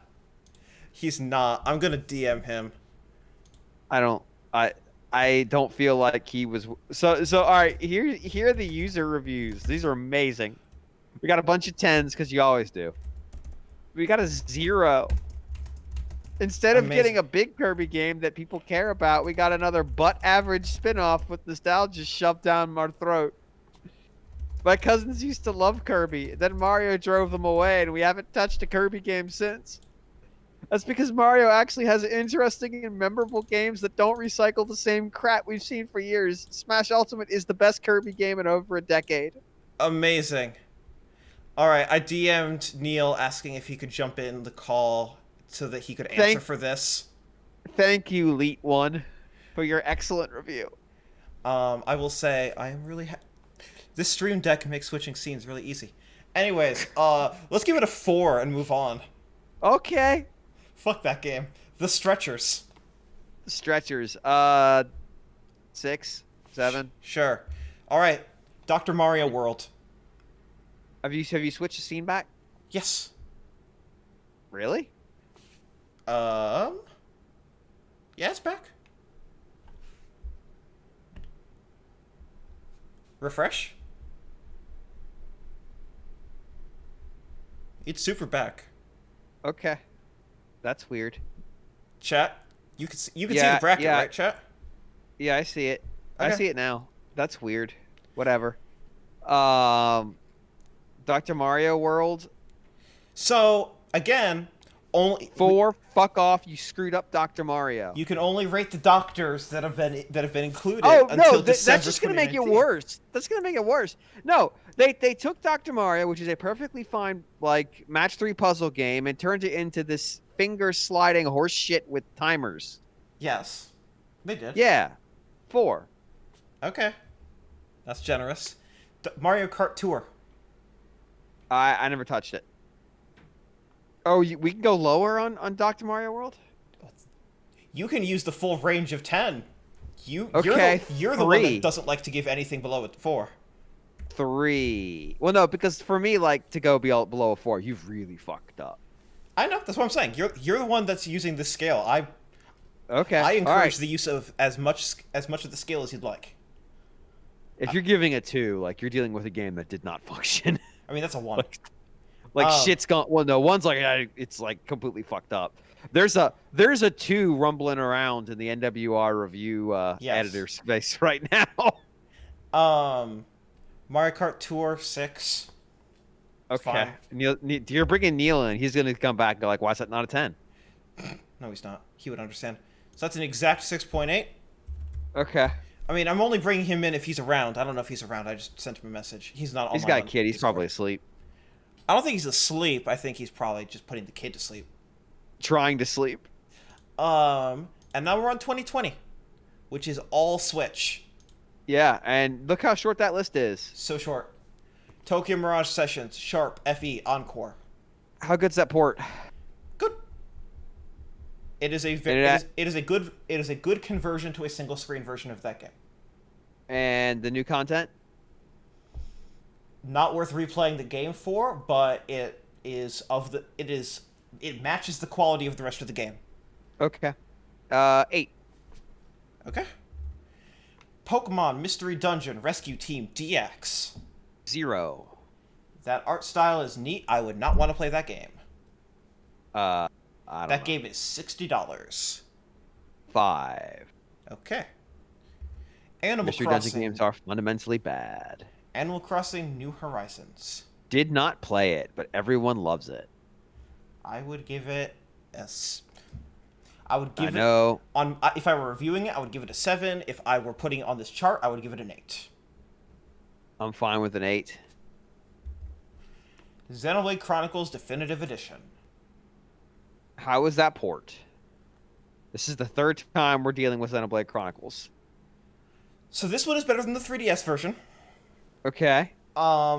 It's what got dramatically improved is inconsistent, which is a little distracting. Okay. The UI makes a lot more sense for a first comer, but it is a very dramatically different UI outside of battle than any of the other Xenoblade games. So actually, as a returning fan, there's a learning curve where there isn't one as a new fan, if that makes sense. Okay. But I think in terms of the existing content, real solid. In terms of the new content, didn't really need to be there. Okay. Well, here's the thing. That game's still really, really good. Game is still really, really good. I'm still fine giving it a 9. Okay. I think we gave the 3DS version an 8 because it was a bad port. What did we give it? We gave it... Because I think what I said was Xenoblade Chronicles really can't go below an 8 as long as you don't Yes, like you gave it completely an fuck 8. it up. Yeah. Clubhouse So, yeah. Games, 51 worldwide classics. This is still the number 6 selling game on Switch. Fucking I don't know. This game's I don't- really I good, don't- dude. I don't. It's Well, okay. madness. There is a collection of games on there Yeah. that are horseshit. Okay. There All is... of which are going to be in the next Yakuza. There... 5 of them, the tutorial is just get lucky. It's my tutorial in life. Like, it's just like literally, it's just like, there's not much you can do here, so hope you get the higher card. Shit like War. I mean, it's true. Or Pig's Tail. Or Takoyaki. We're going to get all the bad ones in Yakuza, aren't we? So, it does have really good online, like, Koi Koi and Mahjong and Shogi and Light Shogi, which Light Shogi was actually approachable enough that I was able to play with my fiance who had never played Shogi before and also barely understood chess. But 51 Clubhouse Games actually made Shogi accessible. Like, my fiance understood Hanafuda and was able to play it with me successfully. Which, like, the tutorials are very good. For the most complex games, like Mahjong and like Shogi, like, they give you the briefing at the top, which is like, here's enough that you can theoretically get started, and then it's just like, and if you want to actually learn for realsies, here's the 80-page tutorial. See, I learned how to play Hanafuda this year already, so I'm good there. From the game that will go unnamed. Yes, like, no, there's So you're saying this is a good game? I'm saying that not everything is a winner, and in fact, I would say only half the collection are winners. But when it gets like, the good games are treated very, very well, and the online is as acceptable as an online Nintendo game is ever going to be. Which is to say, you have to matchmake every time you complete your set of 5 games. You get kicked back out to the lobby every time. But I do like that they basically have download play. Okay. So, you can download it's the Pac-Man versus thing where there's a free application, and as long as one person owns the game, everyone else can play along for free, as long as they have a Switch. Like, I would probably give it an 8. It's real good. I'm fine with that. It was a fun game. It's what, like Animal Crossing and Ring Fit Adventure, it's like kind of the end of their trio of unfortunately well-timed games. Unfortunately, where it's like well-timed games. it's like, Yes. all right, pandemic timing, sure. It's Yes. like Animal Crossing, here's our communication game. Ring Fit, here's our fitness game. And Clubhouse Games, here's like our social card game. Yes. Paper Mario: The Origami King. Another game I need to play. You do. This game's not as good as Color Splash, but it is very good. Uh, They will never port Color Splash, and it breaks my heart. I just need to play it, and I haven't, and that's my mistake. They shut up a lot of people who complained about the lack of RPG-ness by making the combat system a lot more difficult and in-depth. Like, it's all spatial reasoning puzzles, and if you aren't good at those, get fucked. So, does 8 seem reasonable here? Yeah. I would say Okay. Color Splash is probably my favorite, followed by probably Thousand Year Door. That's Super than 64. Okay. Well, no, I would say Origami King above Super, and then Super, and then 64, and I like all of those games a lot. And then I would say big Chasm, and then Sticker Star, which was not ready to release, is what I will say charitably. Super Mario Fair enough. 3D All Stars. Oh. Look, so You have to count the whole package, dude. I know that, but like there is the like, I mean, it's a lot of fucking game. Like, it's like Mario 64, I played through that whole game and I had a good time doing it. Mario Galaxy is a good fucking game. It is. Yeah, it's a lazy ass port. It sure is. But- And there's something you're omitting there. There's like a weird bug in the middle of it where you try to launch this icon in the middle and it won't launch. I don't know. It's weird. That sounds like some horse shit that would tank the score. No, actually, it makes it better. I mean, if it doesn't launch, then yes, that's better. But launched for most people. Weird. Like, here's the thing. I cannot give something that's got Mario 64 and Mario Galaxy in it less than a 7. Because those are two really good games. They're phenomenally good games. 64 holds up less and less, but It held up a lot better than I expected it to. I think is what I walked away from. I still had fun playing it. When you compare it to something like the Banjo games that came out later, it's like, oh, this still works pretty well. What's interesting to me is that there's the fucking there's the PC port of 64 that requires you put in the original N64 game because it doesn't include any of the source code or source assets. It's one of those, like, here's how we can get away with distributing this. Here's our conversion tool, basically. And the fact that without source access, in like a year and a half, fans managed to make a game that not only looked more like a modern game, like it didn't change the fundamental controls of the game, but it completely reworked the camera, made it a lot more modern. Yeah. It like freshened up a lot of different aspects, and like looking at 3D All Stars, $60 for a game that they themselves sold for $20 on their last system, plus a terrible game, plus a game that fans made better elsewhere, just feels real icky. Especially because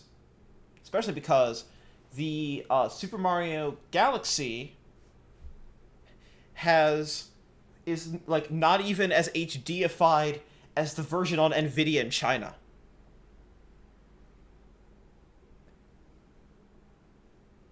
Yeah, but like, there are better HD remasters of Galaxy. I understand what you're saying, but I still look at those two games and go, I cannot go lower than a 7 on them with them. Well, it's a good thing that we're not rating Galaxy or 64. We're rating this package. I know. I said in a game that has these in it, or a package that has these in it. So that's 7's gonna be the number. But Okay. it should have been better. But it's still I still had really fun with it.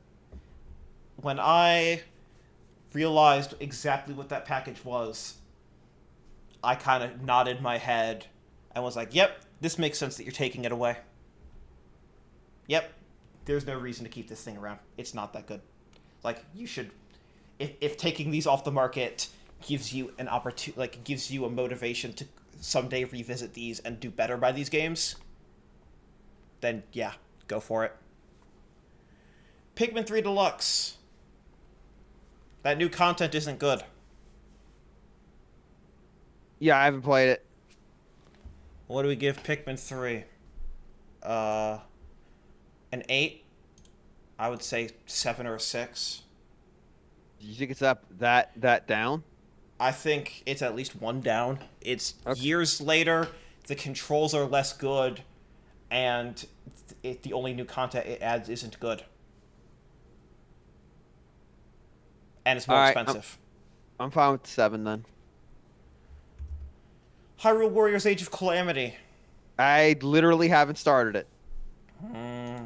7. Okay, sure, why not? Fitness Boxing 2 Rhythm and Exercise. I forgot that this one got a subtitle. Yeah, in fact, Nintendo currently has it on their homepage. Yeah, I bet they do.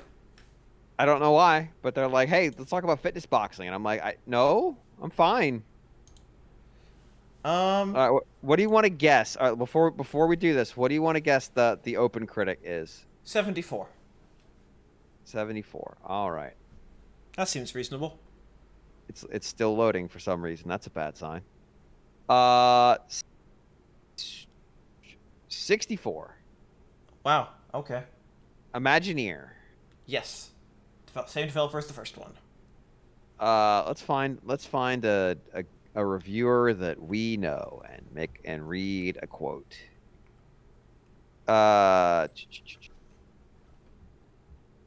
do wish I could remove things like there are some outlets where it's like, "Oh, the New York Times reviewed this game." I'm like, "Yeah, I don't actually really care what they think." Oh, they gave Dynasty Warriors 9 out of 10. Yeah. Yes.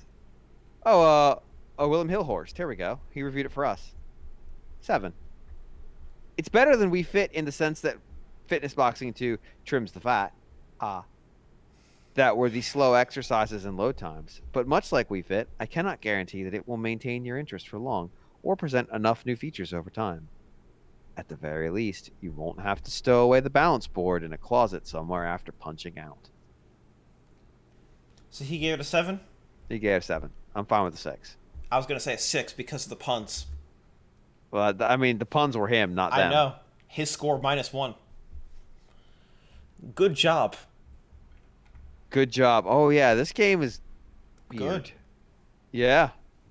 8? Yeah, I'm fine with that. It reminded me a lot of a Flash game that Adult Swim Games put out back when I tested stuff for them.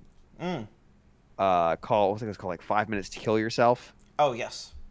It's aesthetically very similar too. But that game was really impressive because of the sheer amount of things in the world you could interact with. And in a way, this is sort of taking that idea, but now it has physics. Now it's all physics. Yes. Jump Rope Challenge. Oh, fuck, I don't know. 3 out of 10. Sure. 3 it is. No, 3. Oh. Metroid Skin out of 10. I don't know. I never touched it. 5. Sure. Pokemon Cafe Mix. Oh, you love this game, so 9? This game is hot garbage. It's 10. This game is, what if we saw that Disney Tsum Tsum was successful, fundamentally 11. misunderstood what the gameplay was, tried to emulate it, got it bad, made it worse, added even grosser microtransactions, and then slapped the Pokemon license on it. Fucking 2. Okay, so a 12. I will settle for 3. I don't give a fuck. You can make this 2. 2. Kirby Fighters 2. So I'm sorry, this was not Kirby Clash 2. Yes, this is a different game. This is the other one. There's This is Kirby the other Clash and Kirby Kirby fighting Fighters. Which are different. Why are there... So they refer to Kirby Clash as a brawling game. Uh-huh. Kirby Fighters is a fighting game. Sure thing. Whatever you say, HAL Laboratories. I don't know. No idea. Fucking 5. Chat, do you have any strong feelings on Kirby Fighters 2? In the meantime, Super Mario Brothers 35. It's fine. 7, It's fine 7. Wow. 6. I don't know, somewhere in there. It's like I enjoyed playing with it, but I enjoy it, but it's not good. That's where I'm at. it's novel. So like I give it some extra credit for that, if that makes sense. What did you give Tetris 99 7 also? Yeah, the same deal. It's novel, sure. Yeah, it's dumb fun. Dumb temporary fun. So I'm fine with that. I'm fine with it being a 7. Speaking of dumb temporary fun, Mario Kart Live Home Circuit.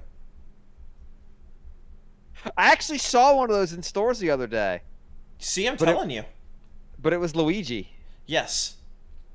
I don't know. You actually have experienced the home circuit, correct? Yes, I have. 6. Did you scare any small animals? No. Although it kept losing signal when I went more than 10 feet away from the Switch. Oh, that's not great. And All right, considering 6 the is fine. speed that it goes at, that takes 10 seconds. Sure, I'm fine with that. It's a very neat idea though. It is a novel idea that there are it's not, unless you have small children that love it, it is not very replayable in the same living environment. If I were to take it to other friends' houses, you could get new courses. But I have one room in my apartment that I could play it in. And it's not a very big one. Just take it around different rooms in my house and just go like, okay, now I'm doing it in the dining room. Oh, it's the dining room course by myself, stuck in this house alone. I mean, if you paid an extra $100, you could get 2-player. Yeah, but I don't have a second player. Just get a second Switch and play it yourself. No. Yeah, that's the issue. I know. There's not a second person around to be the second player. Do like Sakurai with 2 Pro controllers. Sakurai is going to be an expert at Mario Kart Home Circuit solo 2-player. Part-time UFO. I like this game. I think the physics are kind of fucked up, which is a problem in a physics game. But Speaking of games that HAL Laboratories could just put out over and over again. Not so much that it upset me. So 7? Sure. Final game. Fire Emblem, Shadow Dragon, and the Blade of Light for the NES for the Switch. The fact this game exists alone is fucking amazing. What do we give the DS remake that got localized? No, we relocalized the NES game, added new features, and released it for 3 months. Have fun. New features is putting it very gently. That is giving it a lot of credit for save states. I don't know. I have no idea. All right. I'm gonna get it. I'm gonna fucking buy that thing because it's limited. It's time limited. They fucking got me.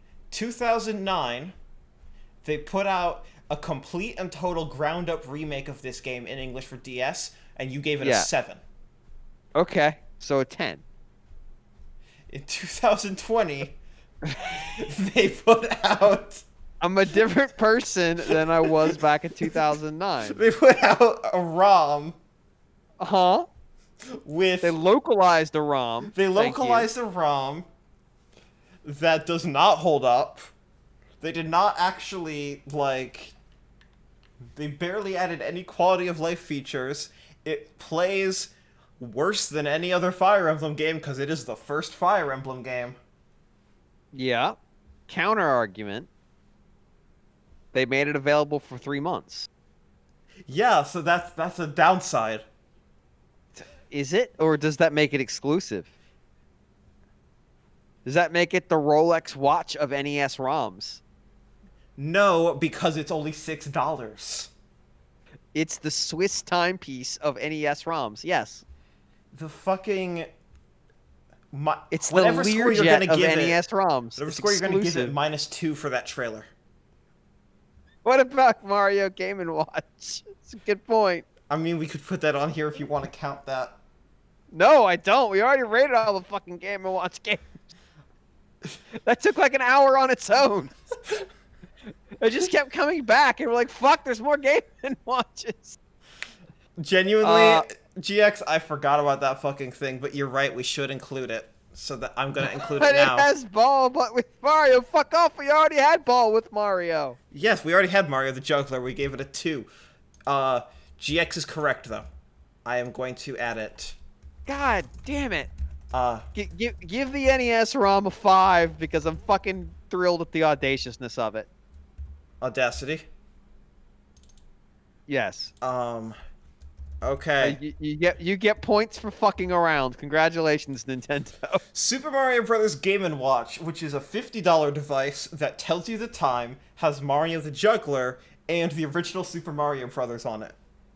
Great. I think it may also have Lost Levels. Great. So I think what we have to do is we have to go find all of those games in here and then add their points together, and that's the final score of this thing. And average it, or just add them? Just add them. For Super Mario Bros., you gave it a 10. All right, well, all right. So what do we give Mario the Juggler? A 2. All right, that's 12. What did we give Mario what Clock. did we give? Lost Levels. We didn't rate Lost Levels. Because Fuck. it didn't release individually in the West. What did we give that whole collection? A 10. Because All right, because it was Super Mario All-Stars. All right, so that's 22. What do we give Mario Clock? 1.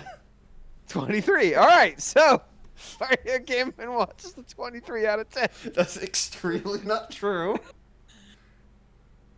That's just math. 23 out of 10. $50.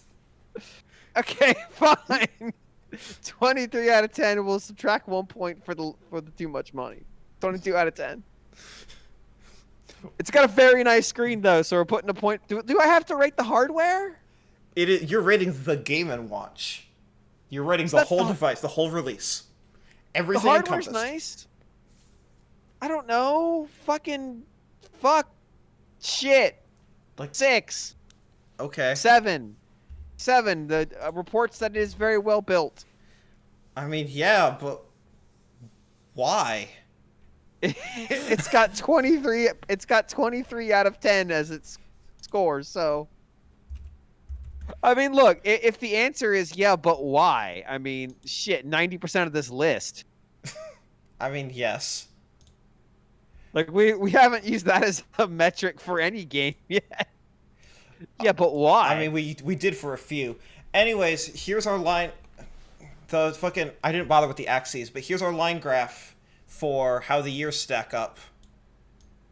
There's some dark years in there. Holy shit. Yes. Congrats to 2009, the worst year. That's a bad year. That's a bad year. Congrats to our best years. Any year that goes above a fucking 7. Our best year was 1992. That would be Super Nintendo launch era. 1992 had I think Super almost no Mario games World at all, won. and 3 of them were 10s.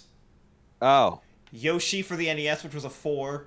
Link to the Past, Mario Paint, Super Mario Kart, which you gave 10s to all 3 of those.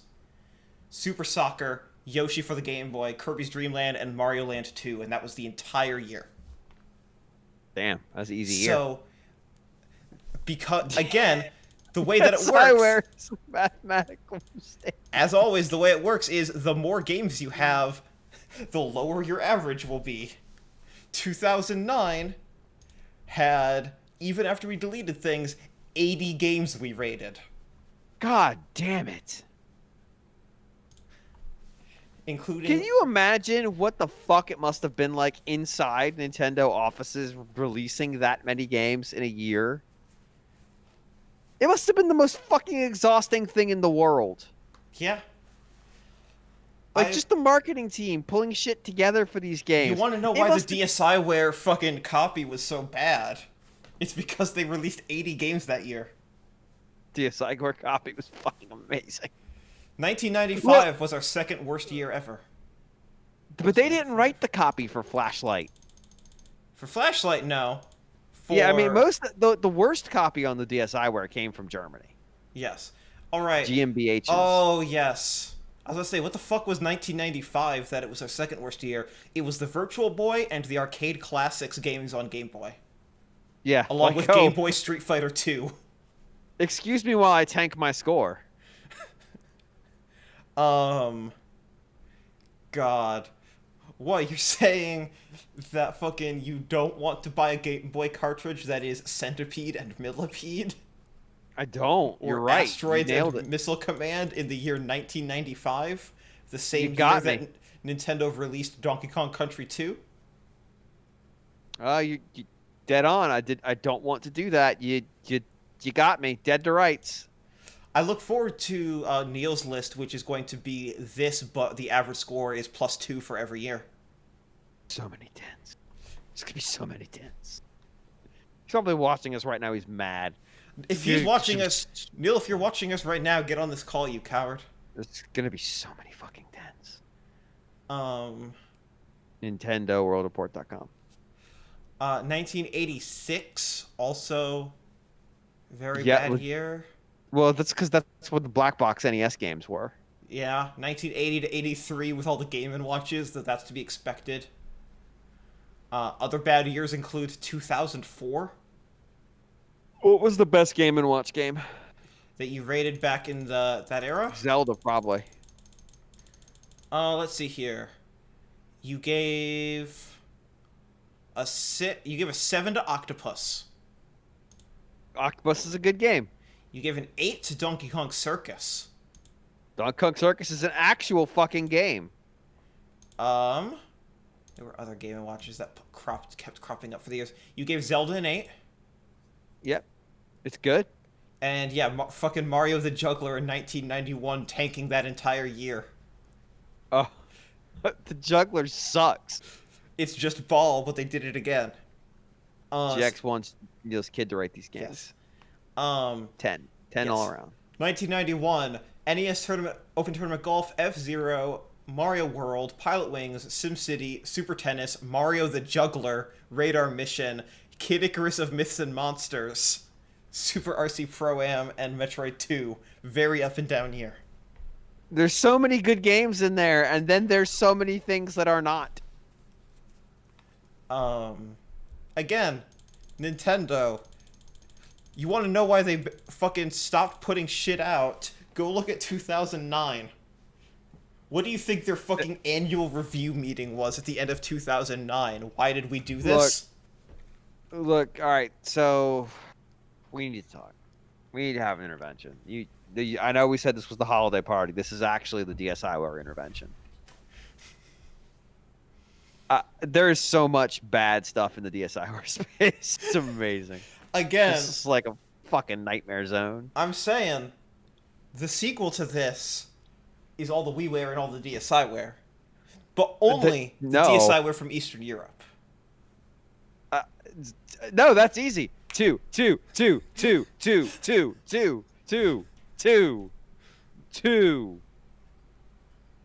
put out New Super Mario Bros. Wii in 2009. They were throwing parties. They also put out isn't that also Wii Sports Resort? Yep, that's Wii Sports Resort. Yeah, they were throwing very expensive parties. That's Wii Fit Plus. Yeah. That's Pokemon Platinum. Heart Gold, Soul Silver. Yep. That's no, it's not Heart Gold, Soul Silver yet. That's That Whereas is the Spirit J&J Tracks. That is Layton 2. Spirit Tracks did not sell well. Spirit Tracks did not sell well by Zelda standards. It sold well. It was in the discount bins. Yes, because retailers bought Phantom Hourglass numbers. That year is what J&J Dream Factory would call all-you-can-eat cocaine bar at the holiday party sales. They put out WarioWare Snapped. They put out All-you-can-snort parties. a $2 application that when you hold your DSi upside down, it says "I hold DS." That sounds like a good product. You gave it a 1. I mean, look. I mean, fucking Flashlight. Do you remember the DSiWare copy for Flashlight? I do. Yeah. I could almost recite it from memory. I was never the same after I read that press release. I was never emotionally the same after Flashlight. They made it. Nintendo approved an application that turns the screen of your DS white. You know what else does that? The home screen of the DSi. Yep. They did that. And Nintendo said, "Yeah, we'll put PR out with that on it. Fuck it, we don't care." Fucking how many My Notebooks did they put up at that point? The week where we were pretty sure they fucked up and didn't update the color was the best. Yes. But they had. We were upset when we realized that we were wrong. We're like, oh yeah, they didn't. They fucked it up. And then I was like, oh, never mind. Flashlight. You can use it to signal in case your car breaks down. Like you just keep a DSi in your emergency car care kit.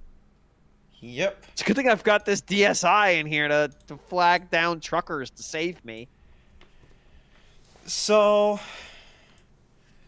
what are your thoughts from doing this experiment other than it took a long time? It was really painful. I don't know, you seem to have fun. There's so many fucking games. Oh, of course. Oh my god. You don't realize how many games Nintendo makes or puts out until you start writing them all down one by one. Yeah, it's almost like that was the mistake. I mean, that was me. Oh, it's just yeah, it was a lot. 3-hour streams of it are probably a bit too much. I collapsed after about half of the stream. Yes, I heard that story. DSiWare almost killed me.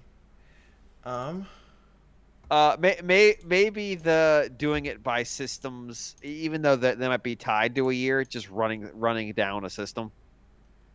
Because the bouncing around is kind of tough. Yeah, I mean, it was very much. The idea was very much like try to isolate years like 2009. Yeah, try to isolate like the weird years of like. It was just like there are some years where they only put out 7 things. There are some years where they put out 80 things. It's like, okay, what was that? What was that game? Oh fuck! Oh jeez. Yeah. Oh jeez. What game are we talking about? So many games. Yes. Let me. Real quick, before we stop streaming, do you have any plans to play Hitman 3? Yeah, but I never played 2, so. I mean, the play is try to get Hitman 2 and its DLC on a sale. The problem is actually that you missed the fact that it was 80% off in the lead up. I know. Because I meant to get it. I just didn't. If you buy Hitman 3 and then you just try to get the Hitman 2 stuff, it's full price as DLC, so it's $100. Ugh. It was 80% off for like a month and a half, and then as soon as 3 came out, it stopped being that discounted. So that's where that gets tricky now. I know. The thing was, like, I played Hitman and I really enjoyed it, but then when Hitman 2 came out, I just didn't have that feeling like I wanted to play more Hitman. I get it. The I really did enjoy Hitman 2 a lot. Let me see. I made a tier list of maps. I tweeted it out. I'm gonna try to put it up. Did I not? There it is. It? Eh. Port Hitman to DSiWare, you cowards. Yes, there we go. I will. Whoops, that is not what I meant to do. There. There's my tier list. The 2 DLC maps for 2 are 2 of my 4 S tier maps. Mm. They are very, very good. One of them has you breaking into a New York super bank. And one of them is an island for the ultra rich and an island resort for the ultra rich and famous, where you can go and ride out scandals and have like the island staff will basically rewrite your life story to make people forget about the scandal. Nice. And you're going to this island and you're just like, well, there's a couple people I have to kill, but there's a lot of people I want to. I think there's really only one not good map in the entire trilogy, and that's in 2. That's the Santa Fortuna map. Mm. But yeah, no, I think that literally every Hitman 3 map, except for the last one, is either an A or an S rank map. They're very, very good maps. The last one is an on-rails narrative thing. It's not actually a map. Right. It's just like the end. It's like the ending to the story, which Yep. is a little disappointing when I realized it, but I get it. Hitman 2 did the same thing, except it was its opening map. Right. Um, Oh, and in fact, the first Hitman did that too with its opening map. it did with the ICA facility, but it still had the ICA facility plus 6 maps. Yeah. Whereas in Hitman 2 and Hitman 3, the not quite full map counted as one of the 6. Excuse me. Hitman 1 was also episodic, so you were paying for the maps as you went. I mean, most people just paid for the season pass, but yeah. Yeah. Yes, 2 and 3 decidedly not being episodic. I get it, but especially with 2. But Yeah. and not being episodic meant that they managed to get the file size down from 140 gigs on Hitman 2 to 60 gigs on Hitman 3, including all of the 1, 2, and 3 content. Because they didn't make it episodic, so they were able to share assets and resources. Yeah. Instead of, like, having different models live, like, 100 different times on the hard drive. Yes, it's honestly, just fantastic compression all around. That's gonna do it. Thank you so much, James, for going through all this. Thank you, chat, Yep. for hanging out. I don't know what my next stream is gonna be. If it's gonna be more weird bullshit, experimental bullshit with James, whether it's gonna be going through this list of games with other people. But we'll let you know. Thank you so much. Bye-bye.